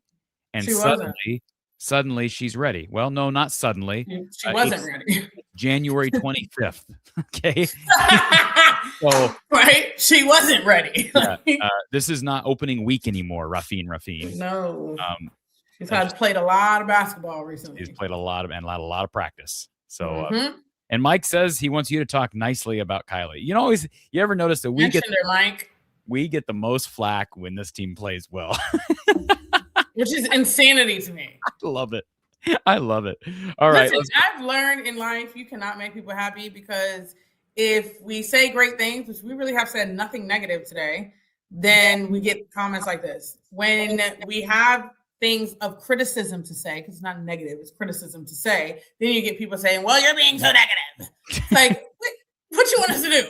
You want me to go down the line of everybody and how they played? Was that what you want me to do, Mike? We can do that. You want to do that? We'll do that. We'll do that before we leave. Go down the line. Steve is reminding everybody, hit the like button, whether you think we're... Or you can call in, Mike, and we can have somebody to talk about. You can tell us how to talk about Kylie. Call in. Most of the people that show up in the chat that want to make comments like that, they'll never call in. He should call in. He talks about Kylie all the time, so he can call in. Let's talk about her. Call in, Mike. Or Rafine. Yeah, let's talk about her. Steve, thank you for reminding everybody, hit the like button. Please do that on this stream. If you're listening on Spotify, Apple, Amazon, or any podcast platform, please give us a 5-star rating and a positive review. And OG Hawk says, please stop being so dramatic, Corey. Let's go back to our phone line. Thank you for calling Iowa Postgame with Kachine Alexander. Who's on the line? Hi there. This is Chris in Detroit. I called the other night. I'm the guy who watched the end of the Iowa game from the Michigan State USC game. Yeah. I just wanted to say hello to the dynamic duo. Is that us? The only way that today could have been better with the curb stomping that we gave the Ohio State University would have been if Cody McMahon was still on the roster and had to endure that beating as well. So that's the only downside to it. I guess I guess Cody McMahon when was it Annie called in earlier and they said that she didn't like Cody McMahon. Where's Cody McMahon now? She's at Ole Miss. Let me make something very clear. Cody McMahon was just as happy as Iowa fans for Ohio State to get the beat down they got. Just so y'all know. So what? I don't know what falling out happened between Cody McMahon and Ohio State. So I'm gonna read between the lines because I don't know Cody. I don't know anything. But they were ignoring her medical issues. Oh, okay, got it. Well, hasn't McGruff? I could be wrong. Hasn't he had a couple? That man is a horrible individual. I cannot stand him, and he has had that many times. I don't know why anybody wants to go play for that man. It blows my mind. There have been some scandals in there. Yes, I don't understand why people want to play for him. It blows me. I don't understand it. But you know what? Hey, each to his own. I don't know why they want to play for him. But as many scandals that have come out of there and players leaving and telling their story after, I just don't get it. The second point I wanted to make was seeing Addie step up today, coming off the bench. It reminded me of the movie Remember the Titans, when Ronnie Bass, Sunshine, had to come off the bench as quarterback, and Denzel had to give him the pep talk about, you got to be ready. And my parents died when I had to take care of a bunch of kids, and I wasn't ready, but you got to be ready. It reminded me of that. She was ready today. So good job, Addie Deal. 100%. And then the last thing I wanted to say was, Corey, this one's for you from the last post-game show. Okay. With Tegan getting some minutes today, I was just a little bit surprised that she didn't shoot any threes. Okay. Well, I'm have okay. a good one. Hey, you have a good one as well. I'm okay with her not shooting threes, Kachine. Just for the record, I know why he's bringing that up, but I was surprised to see her get in. I no issue with it, but yeah, she did not shoot any threes. So, all right, we've got somebody here in the chat. Roberto is reminding us to hit the like button. So, thank you for that. Robin, first 9-0 since 1995, 1996. Yep, they began league play 12-0 that year, and I was 5-2 against top 25 teams this season. They're 21-1 when scoring 80+ in the Jan Jensen era. So they very rarely get beat when they're on offensively, almost never. And of course, this is their 8th straight win overall. All right, let's go back to our phone line. Thank you for calling Iowa Postgame with Kachine Alexander. Who's on the line? Hello? Hello, you're on the air. Hi, Corey. Hey. This is Danny from Florida. Hey, Danny. With 81. Welcome. How you doing? You're doing good. Hey, I have a comment and then a question. Okay. My comment is you guys have a wonderful, wonderful show. It's so informative. I like how you two play off each other. It is fantastic. Don't change the thing. Thank you. Don't listen to some of those listeners. Thank you, Danny. I more so get a kick out of kind of giving it back to people at times, but I can speak for Cash. We both appreciate that. Mm-hmm. Oh, that's no problem. You deserve it. Next, my question for Cash. After the Maryland game, she said that I would play Iowa by plugging up the middle. And Ava Hayden started to pop some shots from the free throw line. I mean, she made 3 or 4, I think. Is that what Kachine meant by breaking up the middle? Will that do it, what she was doing? So I don't think that we can rely on our offense being Ava shooting mid-range jump shots. I have absolutely no idea what Ohio State was doing. because within the first couple possessions, we got a lob to Hannah easy. And I'm like, what are they doing? Like, why are they up there? Why are they so far up with Ava and leaving that lob? That doesn't make sense. So again, somebody eventually is going to be smart and play us the way that I said I would play us. And it'll be interesting to see how we adapt to that. My hope is that we have our 3-point shot on that day. But either way, we can't rely on Ava, our offense being able to knocking down mid-range jumpers. I don't know how you feel about that, Corey, but I don't think we should be relying on that. It's nice to have it, you know, but it cannot be because I let her shoot it all day. Because I know her percentage is not going to, by the end of the game, her percentage is not going to be great. I'll take it. Okay. Plus, she's not a rebounder. I didn't quite understand. I'm sorry. No, you're fine. I said, plus, when she's out there shooting, she's not a rebounder anymore. So our offensive rebound goes down. Sure. But could you explain again what they need to do to help the team, how they need to break that up so they're not so easy to plug up the middle? Yeah, so when the defense, let's just say, you know how you were talking about Ava was at the high post, right? What Ohio State was not doing is that they were not sagging in the paint. So they were not taking away Hannah with two people. Does that make sense? Yes. Okay. What they were doing is they were bringing their post player that was guarding Ava all the way up with her, which allowed the lob today and the inside passing that we saw. What I feel players are going, where we struggle, is when they are packing the paint, meaning they are deep in the paint and they don't care what we shoot. In that scenario, Ava, because that's what you have in your mind right now, is Ava, when she's at the high post, she needs to go sprint to ball screen that wing because her defender is in the paint. So now we come off the ball screen and we are free and clear because there's no ball screen defense. There's no post player that is hedging or jamming or doing anything of the sort. And Chit Chat can come off of that and shoot the three. Well, shoot. Now Addie Deal can come off and shoot the three if she wants to. She's got a mid-range. Taylor Stremlow has a mid-range and can shoot the three behind the ball screen. So you have a little bit more options there. Once we start killing that, now that defense forces the defense to come up because they can't keep getting murdered that way. So now you have the high-low that you want.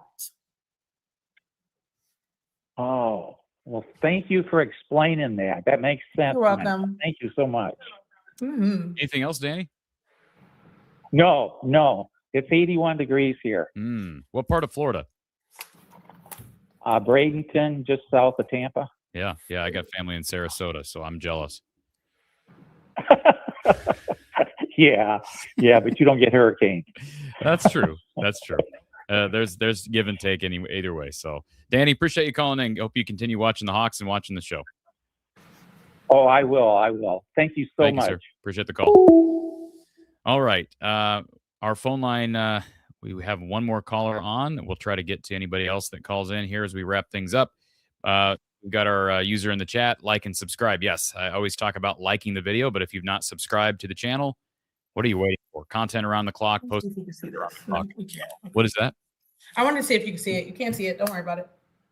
You're gonna fix that for us, though, right? We're gonna put our caller on hold here. I'm trying. You know, it's always one of those things where, like, you know, if you have too much light. What am I trying to? I don't even know what you're showing me right now. Oh, there is that. It's my thing. I'm trying to show what I was trying to tell the guy. Because where's your whiteboard? I can't. I don't have my marker. My daughter has my markers all over the place, and they're all gone. So I'm trying to find another way to do it. Bear with me here, okay? Now I see why you're not coaching, because your daughter would be taking your stuff and. Well, first of all, it wouldn't be here. It would be at my office. So there's that. You wouldn't take it home. That's not smart. That's not smart. Coaches take their room home with them, though, right, Kachine? Yeah, but not your markers. By the way, this says Pam says that Vanderbilt's losing by 30. I'm sure. Did anybody think that they were going to be? Who are they playing? In the game with South Carolina after that game Well, Did South Carolina just lost? They lost by 30. Yeah, they lost by 30. That's at Yeah. South Carolina. South Carolina just lost to That's true. Oklahoma. Yeah. They were not coming home. And yeah, I knew that was going to happen. I felt bad for Vanderbilt. As soon as they lost, I said, oh, Lord. Well. Well. All right, let's go to our next caller. We got Corey on the phone. And Corey in the chat, he made the comment here a little bit ago. He said that these hosts are anti-deal. So we're anti-deal now. I thought we were anti-Feuerbach or anti-Stokey. We're anti-deal as well. So I wanted to hold you guys accountable for being Hannah haters and Addie Deal haters. But then I forgot, too, that I need to hit you up on the Kylie haters. Yes. Because when you're talking about leaders, she never entered the your word mind. haters to criticizers, because that word is crazy. I'm playing. No, I just want to comment. I know Kylie gets very little love just because, she doesn't put up a lot of statistics. But to me, she's Lexi Hull 2.0 as far as her effort, her energy that she brings. Just wanted to put that on film or whatever you want to call it. But I want to get to something later, but first I want to comment. I would love to get a still shot of that pass where Chit Chat made that long bounce pass because she was sprawled out. I think she was covering like 8 feet between her 2 feet as far as she was spread. It looked like a legendary Caitlin Clark pass. And if we can get a still shot of that, that should be on the front of their program for next year. That was a fantastic play and pass out of Chit Chat. Second thing I wanted to point out, did anybody notice that save that she made when it was going to get thrown out of bounds? Our center, I think it was Layla, went right through her hands, and Chit Chat dashes down to the inbounds line and snatches the ball up and holds her balance, maintains her balance without going out of bounds, and saves that ball. It was like lightning. I've never seen a player do that. But anyway, just those things you notice. And then I want to add this, because in the Discord, I was hating on Stremlow a little bit with a couple of reckless passes of hers. But and this is going to lead me to my question. But Stremlow, I'm not going to give her the hate for throwing those 2 passes out, because did you notice the energy that was added to that offensive machine on Iowa when she entered the game? She wasn't putting stats up necessarily that were, blowing it out of the park, but she was just the energy, the speed, the urgency. She started to drive that. And then I've got a 2-part question.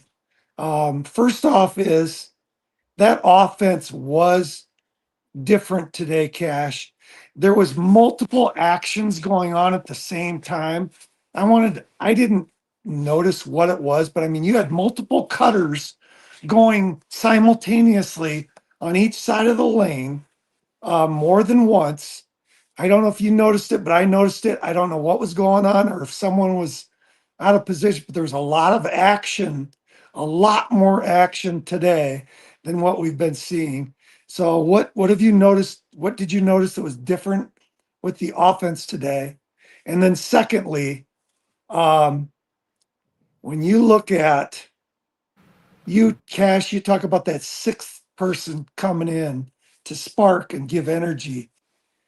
To me, I'm seeing, if we're losing McCabe, I'm seeing for myself, I think we got to start Addie, and we use Stremlow as that energy injection, because yes, when Addie comes off the bench, she does add energy. But I think when Stremlow comes off the bench, she just really drives this. It's a big, huge boost of energy that's noticeable. But anyway, can you speak to those 2 questions? I guess, what was different on offense today? Why was there so much more action? It felt like. Secondly, who would you start? and who would you use as that sixth person off the bench? And I'm gonna piggyback that with your seventh or eighth sub or whatever, ninth sub. Are you seeing it's validated to bring Tegan in and not Callie Levine? What's your take on the Tegan versus Callie Levine? So I guess I snuck 3 questions. What else is new, Corey? So and then you always have to make my mind think, because I got to go back to what the questions were. I got to start writing it down. That's what I'm going to do. The offense, why it was okay, different. offensively, I think a couple things transpired. One, I think that we shared the ball very well. 2, I think Ohio State was sleeping. I'm going to be honest with you. I don't know what they were doing in that aspect, because our interior passing was good, but we shouldn't have even been able to make them, if that makes sense. Our interior passing was good. And I also felt like, because Ohio State did not force us to make a different choice, we what's the word I want to use? Imposed our will on what we wanted to do. So with those things being said, I think that's what contributed to that. And I also felt like we shot the ball well in general, I think, even though, like I said, Addie was 1 for 7, but I still felt like we shot the ball well. Maybe it came in spurts. That's why I feel like that. Even Kylie, she had those 2 back-to-back threes that kind of pushed our lead out at the beginning of the game there. So for me, I think that's kind of where we did that. Or I guess our offense flourished, is a combination of those things. Because I know Ohio State is pissed off as coaches. I would be upset, because I know that was not their game plan. Absolutely not. The question of Addie Deal versus Taylor Stremlow, that's a tough one. It really depends. I mean, if I'm going to be honest, I might lead towards Taylor Stremlow in the next game. You are asking a freshman who, this is a new scenario for her, to go on the road to USC and start in that kind of environment. That's tough. That's tough. I'm not saying it's not doable, and I'm not saying that we shouldn't try it. However, you run the risk of, let's say you do try it and the lights is too bright. What is that going to do to her confidence moving forward? Right. It is added Do you pressure. even want to take that? Do you even want to take that risk? I don't know that answer. I mean, she's going home. That's going to be additional pressure for her. And then you're going to start her at home. Yeah. Maybe that's so a bit again, much. they know her more than I know her. But for me, having a freshman being their first start, being a homecoming scenario on the road is a lot of pressure for anybody. So I think in general, heck, even when I was playing, not even a freshman, anytime I came home to Minnesota, there were still these butterflies that happened, because you want to play well for your hometown, like duh. So I think if you think of that and then magnify that with all of those, that's something Coach Jay and her staff are really going to have to think about in regards to that, because I don't want her to take a step back confidence-wise. Like, what if you start her and she struggles mightily, and then we have to put Taylor Stremlow in right away? Is she able to bounce back from that? I don't know that answer. And we can't afford her not to. So I don't know if you even want to take that route. You might as well just stay on the safe side. In my opinion, I'm going with safe over a potential slide. But again, I don't know her like her coaches know her, so we'll see. Tegan versus Callie Levine. I think that's game by game. I think it depends on what we need. I think it depends on who is having the foul trouble. I think it depends on all of those things. You can't say one or the other based off of anything. It really just depends. Do we need a defensive spark? Do we need some length? Do we need, what do we need?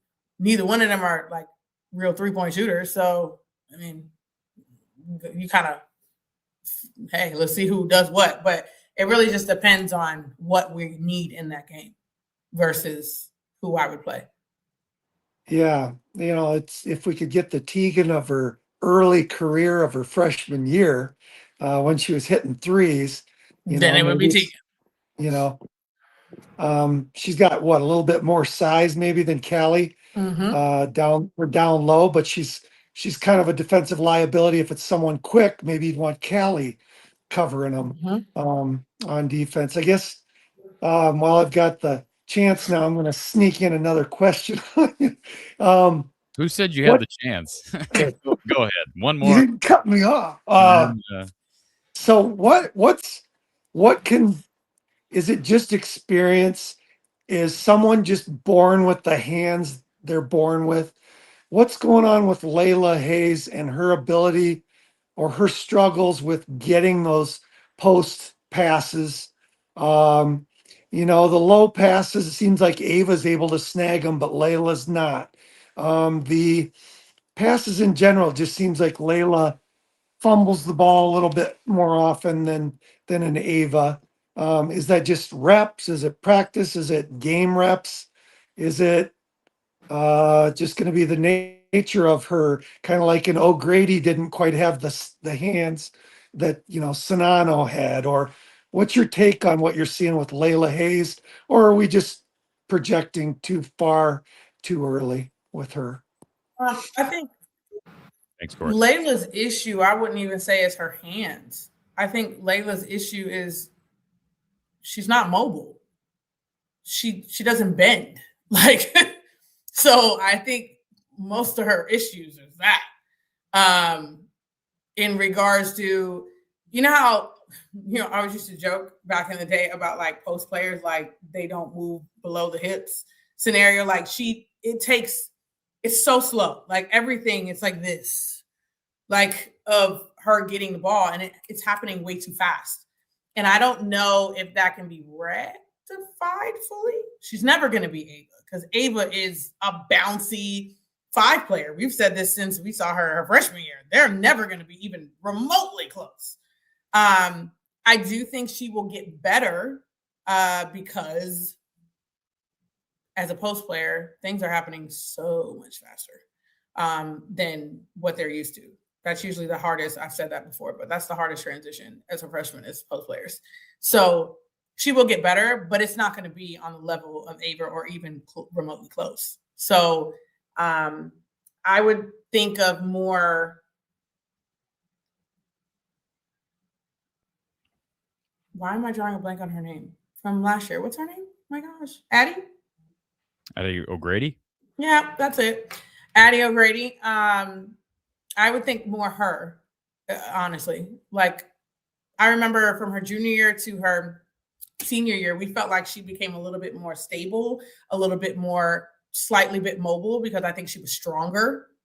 So I would put those two kind of together. The only thing I will say is Layla is a little bit more athletic than Addie.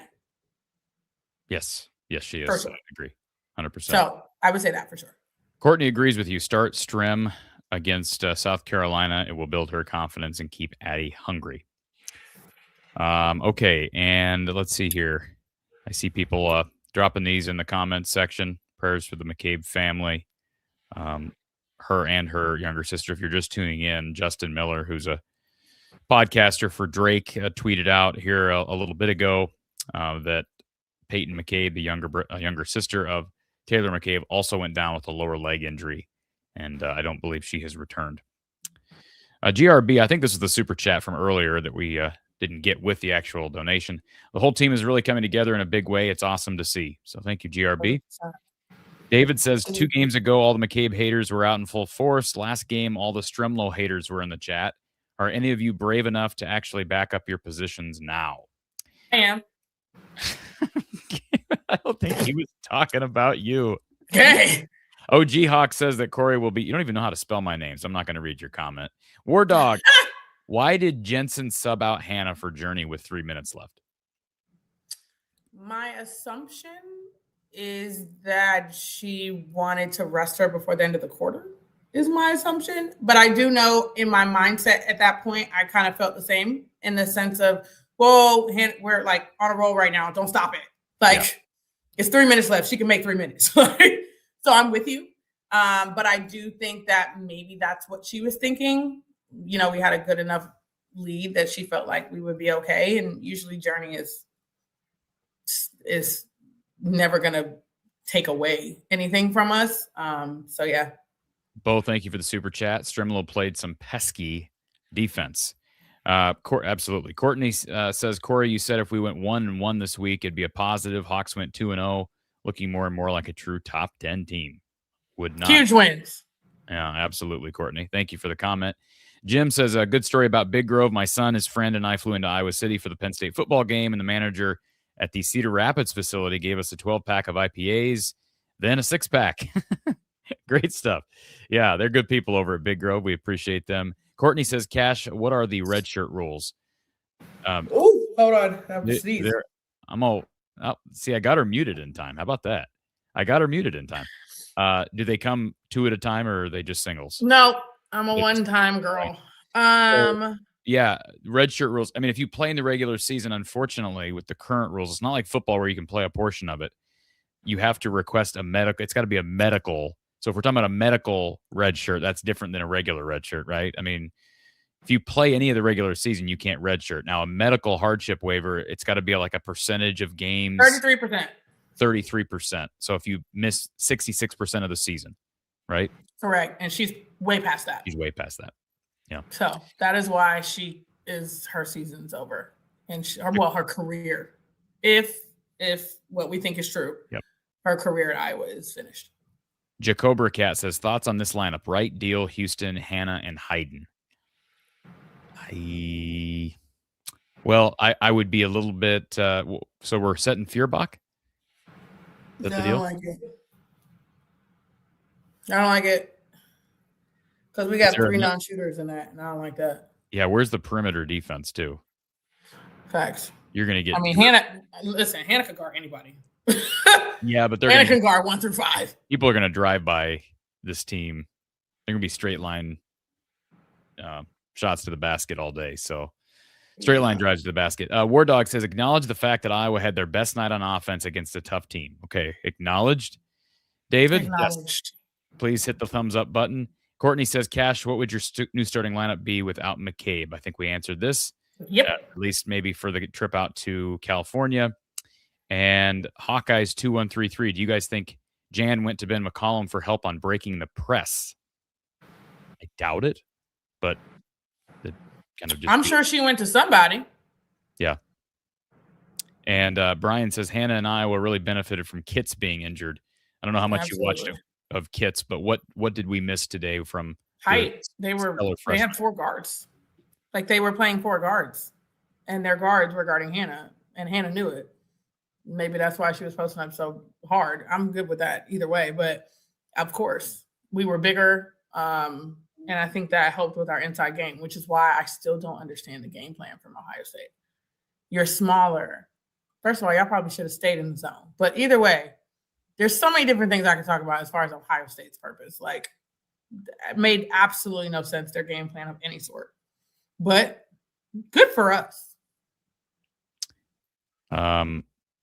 Okay, let's see here. Eli says, Corey, my dog died on the way to the game today. Can you shout out Peanuts? Okay, assuming this is not a troll, because I hate to assume that, but shout out Peanuts. Shout out Peanuts. I'm sure. Rest in peace. Absolutely. Losing a pet is a horrible thing. I actually have a friend that just lost their dog this past week, so it's rough. Rick says, please God, limit callers to 1 question, 1 opinion, not 7 opinions, 17-part questions. I had to read that one. All right, we got our final callers, and then we're going to wrap this thing up. Thank you for calling Iowa Postgame with Kachine Alexander. Who's on the line? Jay in North Carolina. Dealing with the ice over here. Hey, Jared. Hi, Cash. Hi, Corey. Hi. Yeah, just to address the caller earlier that said that you aren't God. Well, I just wanted to say that, hey, we're just making positive criticism towards what her ceiling is. And, you know, a lot of people have mental illnesses. So I think Cash and Corey, you guys are doing a great job. So people do stuff for a multitude of reasons, and they're just crazy. There is a lot of mental That's illness right. out there. I thought you were going to say we have mental illness, which we probably do. I can't speak for Miss Kachine, but I think we all have some level of that. But I appreciate the positivity, caller. Absolutely. So again, I think that if Jan was a coach, she's more personable. I think she'd be able to rein in those recruits that we lost. I don't understand how we lost Jenica Lewis. Maybe it's because if you watch Jan's interviews, half the interview goes by her saying, no, I don't know. I'm not trusting what you're saying. But we lost Jenica Lewis, but we got Jada Subert. She's a four-star lefty. So I was just wondering if you heard about that and what were your comments on that, Cash. And also, do we have to give the girls a 4-year scholarship? Because can we just do it like a job and give them a trial period for a couple of years and say, hey, Tegan, you're not even worth the spot on the bench? I mean, I understand she's just a teenager or, trying the best she can, but it's just a wasted spot. Now what are we going to do with McCabe out? Number one, scholarships are 1 year. They're not 4 years. Now, with that being said, okay, although coaches do it, they force you out and things like that and whatever the case might be, it's still a 1 year scholarship. It's just a normal thing for you to come back. You have 4 years of eligibility, quote unquote. But at the same point in time, it's frowned upon to force a kid out. But coaches do it all the time. That's not Coach J, though. I'm going to tell you that right now. Coach J's not forcing anybody out. They're going to leave because they want to leave, not because Coach J is telling them they have to leave. But she's averaging 10%, like you said, from 3-point line. I mean, you can't. This is not sustainable. She won't be here 4 years. She's not going to be here 4 years if we don't play her. She's not that kind of kid. Hey, and maybe, Cash, let's just say something that she could get developed. Maybe she gets developed and ends up being a good player for them next year, caller. I mean, maybe. I don't see that yet. Just like I don't even see. Now let's switch to the men for a second. I'm not trying to be hard on Tegan Mullaney. I feel the same thing about Trevin Urach. He's a freshman from West Des Moines Valley. I don't see him right now being a Big Ten caliber big. But again, things happen. I don't think I saw Luka Garza his freshman year. I mean, he turned into a freak, right? And it's rare. But yeah, I mean, let's wait and see. But if Tegan doesn't develop, I don't think anybody's going to have to force her out. Now, I understand what you're saying because some people are frustrated by the fact that Iowa's retained players like Jada Gemfie and, Kenise Johnson and these different players. They have 15 scholarships, Kachine, and you're not going to play 15 players. So somebody is going to be on your team that doesn't play. I mean, right? Am I looking at the wrong way? There's going to be a few people who don't play. There'll be a few people who don't play. Yeah, so I mean, and I see Ryan Brown in the chat says that he thinks Tegan will be the next Lauren Jensen 2.0. She went on to have a phenomenal career at Creighton. But these players have not even played like 2 games. Like Kenise has only played like 2 games. Well, yeah, I mean, and Kenise has been dealing with. I mean, I can't speak for any of these players, but Kenise Johnson's dealt with really serious injury issues, and I think when you're dealing with those ongoing injury issues, Kachine, you need stability if you're trying to enter the portal and rehab. And Kenise is a low major player. Well, sorry. Is Tegan Mullaney a high major player? From what I've seen, no. But at the same point in time, I don't know if Tegan is a high major power 5 or power 4 now player. Like you talk about Lauren Jensen. Yeah, she went to Creighton. Creighton is not power 4. So, I mean, I guess, not many people feel like they are. So at the end of the day, I think that maybe, but because she hasn't really done anything. And let me say this. We've seen Tegan when she's shooting well, right? Even though that was like a little small slice of it, If she can do that, then yes. If she is what she is, then no. Kanice, I have not seen nothing of any sort that is a high major guard. So she doesn't have height. She doesn't have anything. At least Tegan got height. She got something for her. If she can shoot the basketball, that's even better. So I think that's where I'm more so at. Tegan could be. It just depends on if she can get herself back to where she needs to get to. But maybe she has more confidence if she goes somewhere else. I don't know. That just depends on what she's looking for and how much work she's willing to put in to get it.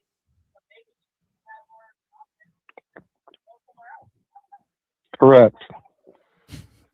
Hey, anything else? I don't think. Oh, did you hear about Jada Schubert? What did you think about her? Have you seen her? I have not seen her, but I did hear about the commitment, but I have not seen her play. Yeah, I posted a video on it. At some point, we'll get Cash's breakdown once she's seen her play a little bit. All right, sir. Appreciate you calling in. Don't be a stranger to the show. Thank you. Have a good one. You too. Okay. Address this comment here. Thomas, yes, I know Luka Garza was an above average freshman. I guess what I said didn't make sense. Talking about development. I'm talking about from one year to the next. Right now, Tegan doesn't look like what you just said. You don't think she looks high major right now. I don't know that Trevin Urach is a Big Ten player right now. Obviously, Luka Garza was a Big Ten player in year one, but he was a totally different player from year one to year three, right? Neither one of them people that you just named, Tegan Mulaney and whoever the guy's name is putting in the amount of work that Luka Garza did. That's true. Period. That's true too. Yeah, not even a fraction of what he put in. But that's my point. Is there can be this massive curve to where somebody, and part of that was he was carrying an 8-pound cyst on his side, and he got that big old basketball cut off of his body, and all of a sudden he played basketball a little bit better. And look at him now; he's still putting in work to transition from college grade to NBA. And he's finally, I feel like he's finally getting to a point now where he's transitioned his game just to level up that he needed. And that took him a couple of years because how long he been out of college? What, 3? 2? 3? Something. Anyway, it doesn't matter. But he had to take that time to transition and work his butt off to get to where he is now as a decent player in the NBA. 5 years. 5 years? God, Jesus. Okay. Well, yeah, then see. Took him 5 years to get there. And I see this comment about, so Thomas adds, Tegan has also been dealing with injury and sickness. She's been healthy for weeks. Now, she has dealt with injuries, but lots of players deal with injuries. She's been healthy for a while now. So I'm just laying out facts. You don't have to like them, but I'm just saying, I had people telling me back in December that she was going to be logging heavy minutes once we hit Big Ten play. Well, that has not happened. And for her sake and for the sake of the team, I hope she does start playing better and pushing her teammates, and maybe she can become a piece moving forward, but it's not there yet. All right. I think it's our final caller. Tom logged off. I saw Tom within the queue a minute ago. Thank you for calling Iowa Postgame with Kachine Alexander. Who's on the line? Hi, I'd be interested in both your thoughts on the NCAA allowing former professional players having instant eligibility and playing. I don't really know much about that. I've heard it, but I don't really know much about it. I haven't seen it in the women's game, so I can't really say how it affects or doesn't affect. I think it's a little weird personally, and I don't understand it. So I don't have as big of a problem with it as a lot of people do, John. And I only say that from a purely, you can argue the opposite of this, right? But to me, from a common sense standpoint, is if a player has not exhausted his college eligibility, why can't he play college basketball until he does? Like, I get the principle of you don't want 26-year-olds playing against 18-year-olds, but we have 24-year-olds playing against 18-year-olds because guys, they take a red shirt, then they take a medical red shirt. And so, I don't, until I see it like having this massive effect on the sport, I think there are other bigger issues right now in college athletics and the portal and NIL and revenue sharing to address. Whereas like the guy at Baylor, I don't think he's doing anything down there. Isn't he riding the bench? That G League player that transferred in to play for what's his face down at Baylor, John? Isn't he riding the bench right now? I don't know. I haven't been following it. I just heard about Alabama got a player. I heard something about the Alabama guy, but no, I mean, we'll see. We'll see. Who cares if they played in the G League? I mean, what I guess what difference does it make? You argue the other side of this, John. What difference does it make that a player who's now entering college had a brief stint for a G League team where they get paid nothing? What's the difference? He got better. He played against really good competition. Well, BYU, don't they kind of do the same thing where they go into college for a couple of years and they go on a Latter-day Saints mission, and for it's the men it's 2 years, the women it's 18 months, and they come back and they're older players, but nobody says anything about that. Yeah, VMS in the chat says, well, it's different because it's professional. Okay. I guess I don't know, man. What is the line now between college athletics and professional athletics? Like, to me, that line has been skewed so much anyways that I don't really know what the difference is. So I don't know. To me, we just kind of get caught up in the verbiage and traditionalism, and look, those ships have sailed anyways. So it's a good question, though. I see it's a hot topic, and we really haven't talked about it much on here. Bo brought it up in the Discord that I think it was Bo that he said he's on South Carolina's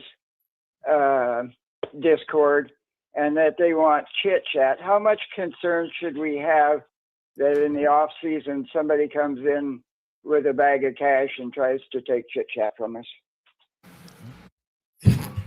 I guess it all depends on what chit chat's drive is. If it's money, we should be worried, because there are a lot of schools who have more money than us. If it's experience and connections, we don't have anything to be worried about. That's all I got. Iowa's got good revenue support, NIL and revenue sharing assets at their disposal for women's basketball. So, I mean, not to say that she couldn't still be swayed, and there's others that have probably more available, but like Cash says, there's plenty here. And if she has the drive, I don't think you should worry. Correct. Well, part of the reason she came here was the coach that we got from Georgia Tech, wasn't it? Or am I wrong on that? Yep, Lysandra. Mm-hmm. Okay. All right. Thank you, guys. All right, John. Appreciate the call, sir. John's in our Discord. If you want to join our Discord, it's $5 a month or $50 for the next calendar year. Donate via PayPal, Venmo, or Cash App. Label your donation Discord. If you donate via Cash App, just drop your email address along with the note that it's for Discord. And I see the comment here from VMS, the follow-up. He says, well, okay, then let's just allow 8 years of eligibility so they can get a doctorate. You're just moving the needle. What does that have to do with? We're talking about guys that have not been in college or having not used all their eligibility. I mean, yeah, we're probably just going to disagree on it. Until I really see it affecting the game, I don't really care. The only thing I think I don't understand is like the Miami guy from football. Like, what do you mean you're not taking classes? Well, that's the only part I was confused. Now, he could have been just talking. I think he was just talking. But I'm like, what? You at least have to be a student. Like, you have to be in school.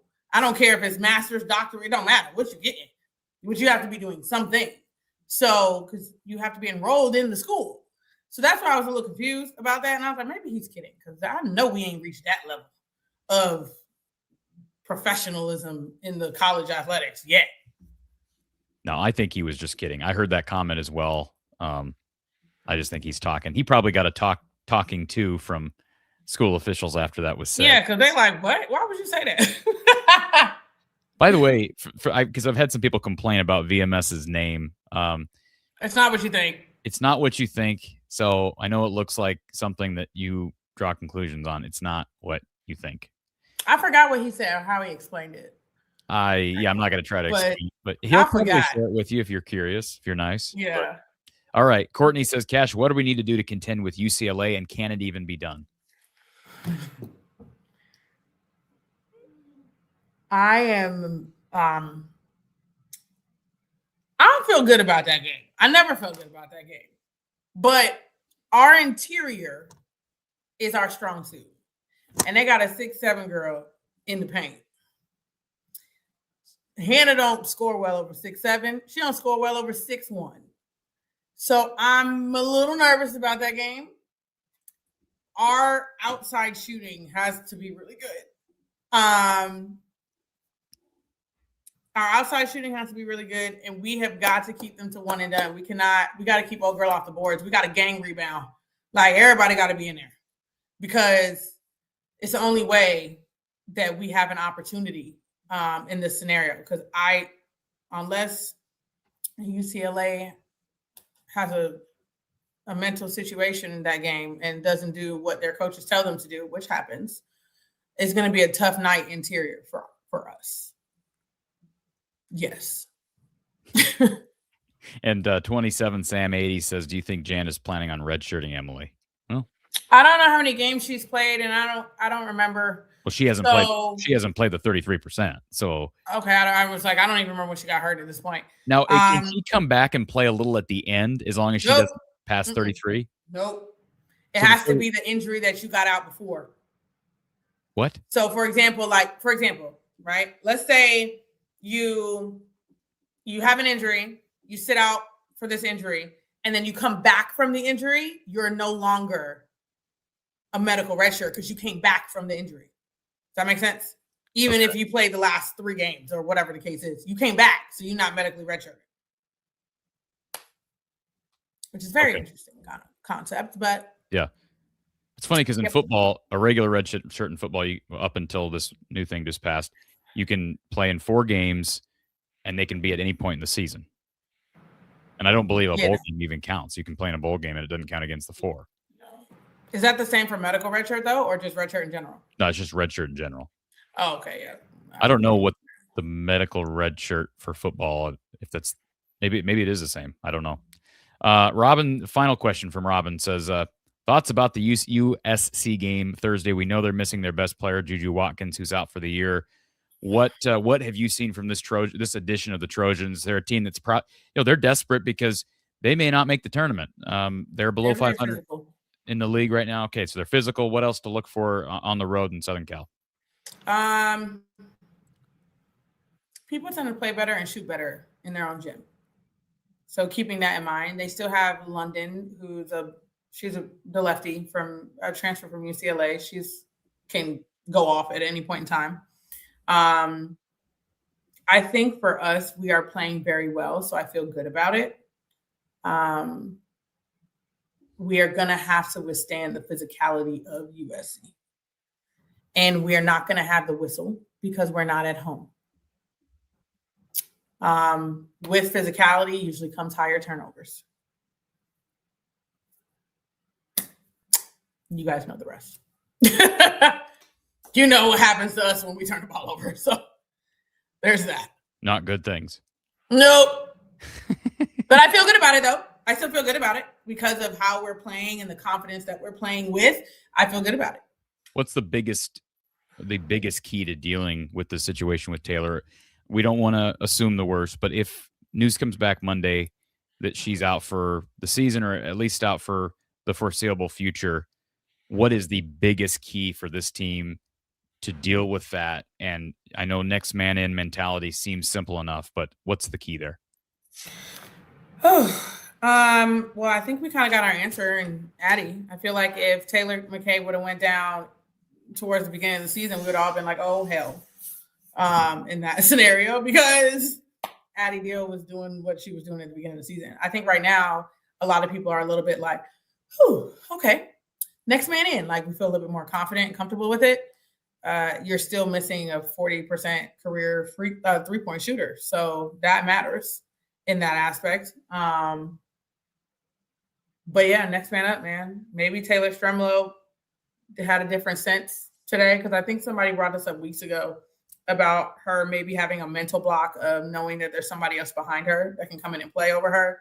Now with Taylor McKay being out, she knew who else was coming. There was nobody else. So maybe that, cleared her to play better. I'm not sure. But either way, this USC game is going to be a test in general, of course. They got the one kid too, the freshman, Jazzy. That's probably going to be Kylie's matchup, is my assumption. And Chit Chat will be on London, is what my thought is, because they're both small. Oh yeah, that kid, Jazzy Davis. Yeah. Yeah. Some of these teams that Iowa has really, I don't want to say dominated. They dominated today, but Maryland ended up being close. Even Northwestern Maryland, we talked about those games being close. Iowa was pretty dominant against Nebraska and Oregon. Excuse me, Michigan State and Oregon. But in general, it's been the energy of Hannah Stuelke, the efficiency of Ava Hayden inside, and then everything else follows. So against USC, UCLA, is Iowa in for an awakening? With USC, I'm not as worried about as far as interior goes. I'm not I know they're physical. So I know that. UCLA is a different challenge because you've got 6'7" taking up the entire paint, one person. So with that, and I say this because think about this in the grand scheme of things, guys. If Ava is at the high post, where do you think Lauren Betts is going to be standing? She takes up so much space. She don't even got to be on her and still contest a shot because of how long she is. So now that takes away not only one person, it takes away two. So in my mind, I'm like, oh boy, I don't know how we're going to score in there. We're going to have to catch them off guard or something. In that scenario, USC, that's not, the interior is not, as far as what I just explained about UCLA, I'm not worried about that piece. I am worried about their physicality though. Because, Ava has a tendency to. So Ava's got a tendency. So we'll see. She kind of worries me that, my shoulder issues that I've had. She be flailing. Yeah. I'm like, she's gonna dislocate a shoulder, right? Yeah. So we're gonna see. I'm not worried about USC. I just know they're there and they need to be taken serious. Yeah, 100%. I just think traveling to the West Coast, maybe I'm gun shy because I've seen Iowa football blow a big lead against USC out west earlier this year. I saw Iowa get smacked by UCLA a year ago in football. I saw Iowa men's basketball go out there during the fires of last winter, Kachine, and they gave up 100+ in 2 games against USC and UCLA. So I just, and I saw the women go out to Eugene and lose last year. Now they did go out to Seattle and beat a decent Washington team a year ago. So it can be done. And Iowa did a great job going to the East Coast and beating Maryland here a few days ago. But that's a lot of travel in a short period of time. It's a late start, 8 p.m. Central Time on Peacock. I don't know if Kashine's going to be with us or not. Post-game show because it will be 11 at Charlotte time. If Charlotte still has, if it's still. Sorry. Repeat that one more time. Well, the post-game will start at 10 Central Time. So that's what day is that? 11 Eastern. No, what day is this game you're talking Tuesday. about? I got it on the screen. Thursday. Luckily for me, I work from home on Friday, so I won't be dying. Oh, well then, who cares, right? No, nobody said that. Nobody said that. Let's not overdo it now, Corey. Let's not overdo it. All right. One final plug here because I see the comments here. Brock says, how does one join the Discord? Instruction across the bottom of your screen. Yeah, Brock. Description of this video, links to PayPal, Cash App, Venmo. Click on your preferred payment of choice. Label your donation Discord. If you use Cash App, you can make sure you label Discord and include your email address. Cheryl Christopher says it's a can't miss podcast. Thank you for that, Cheryl. Rain, same thing. If you want to join the Discord, we'd love to have you over there. Anything else, Kachine? We've somehow hit the 2-hour mark again. I don't know how we keep doing this, but these have been 2 really, really big wins, exciting wins, and this team is rolling right now after their best start since the 90s. Yes, it is. It's exciting times, folks. Best Big Ten start of the Lisa Bluter or Jan Jensen era. That's something to think about. Unbelievable. That's cool.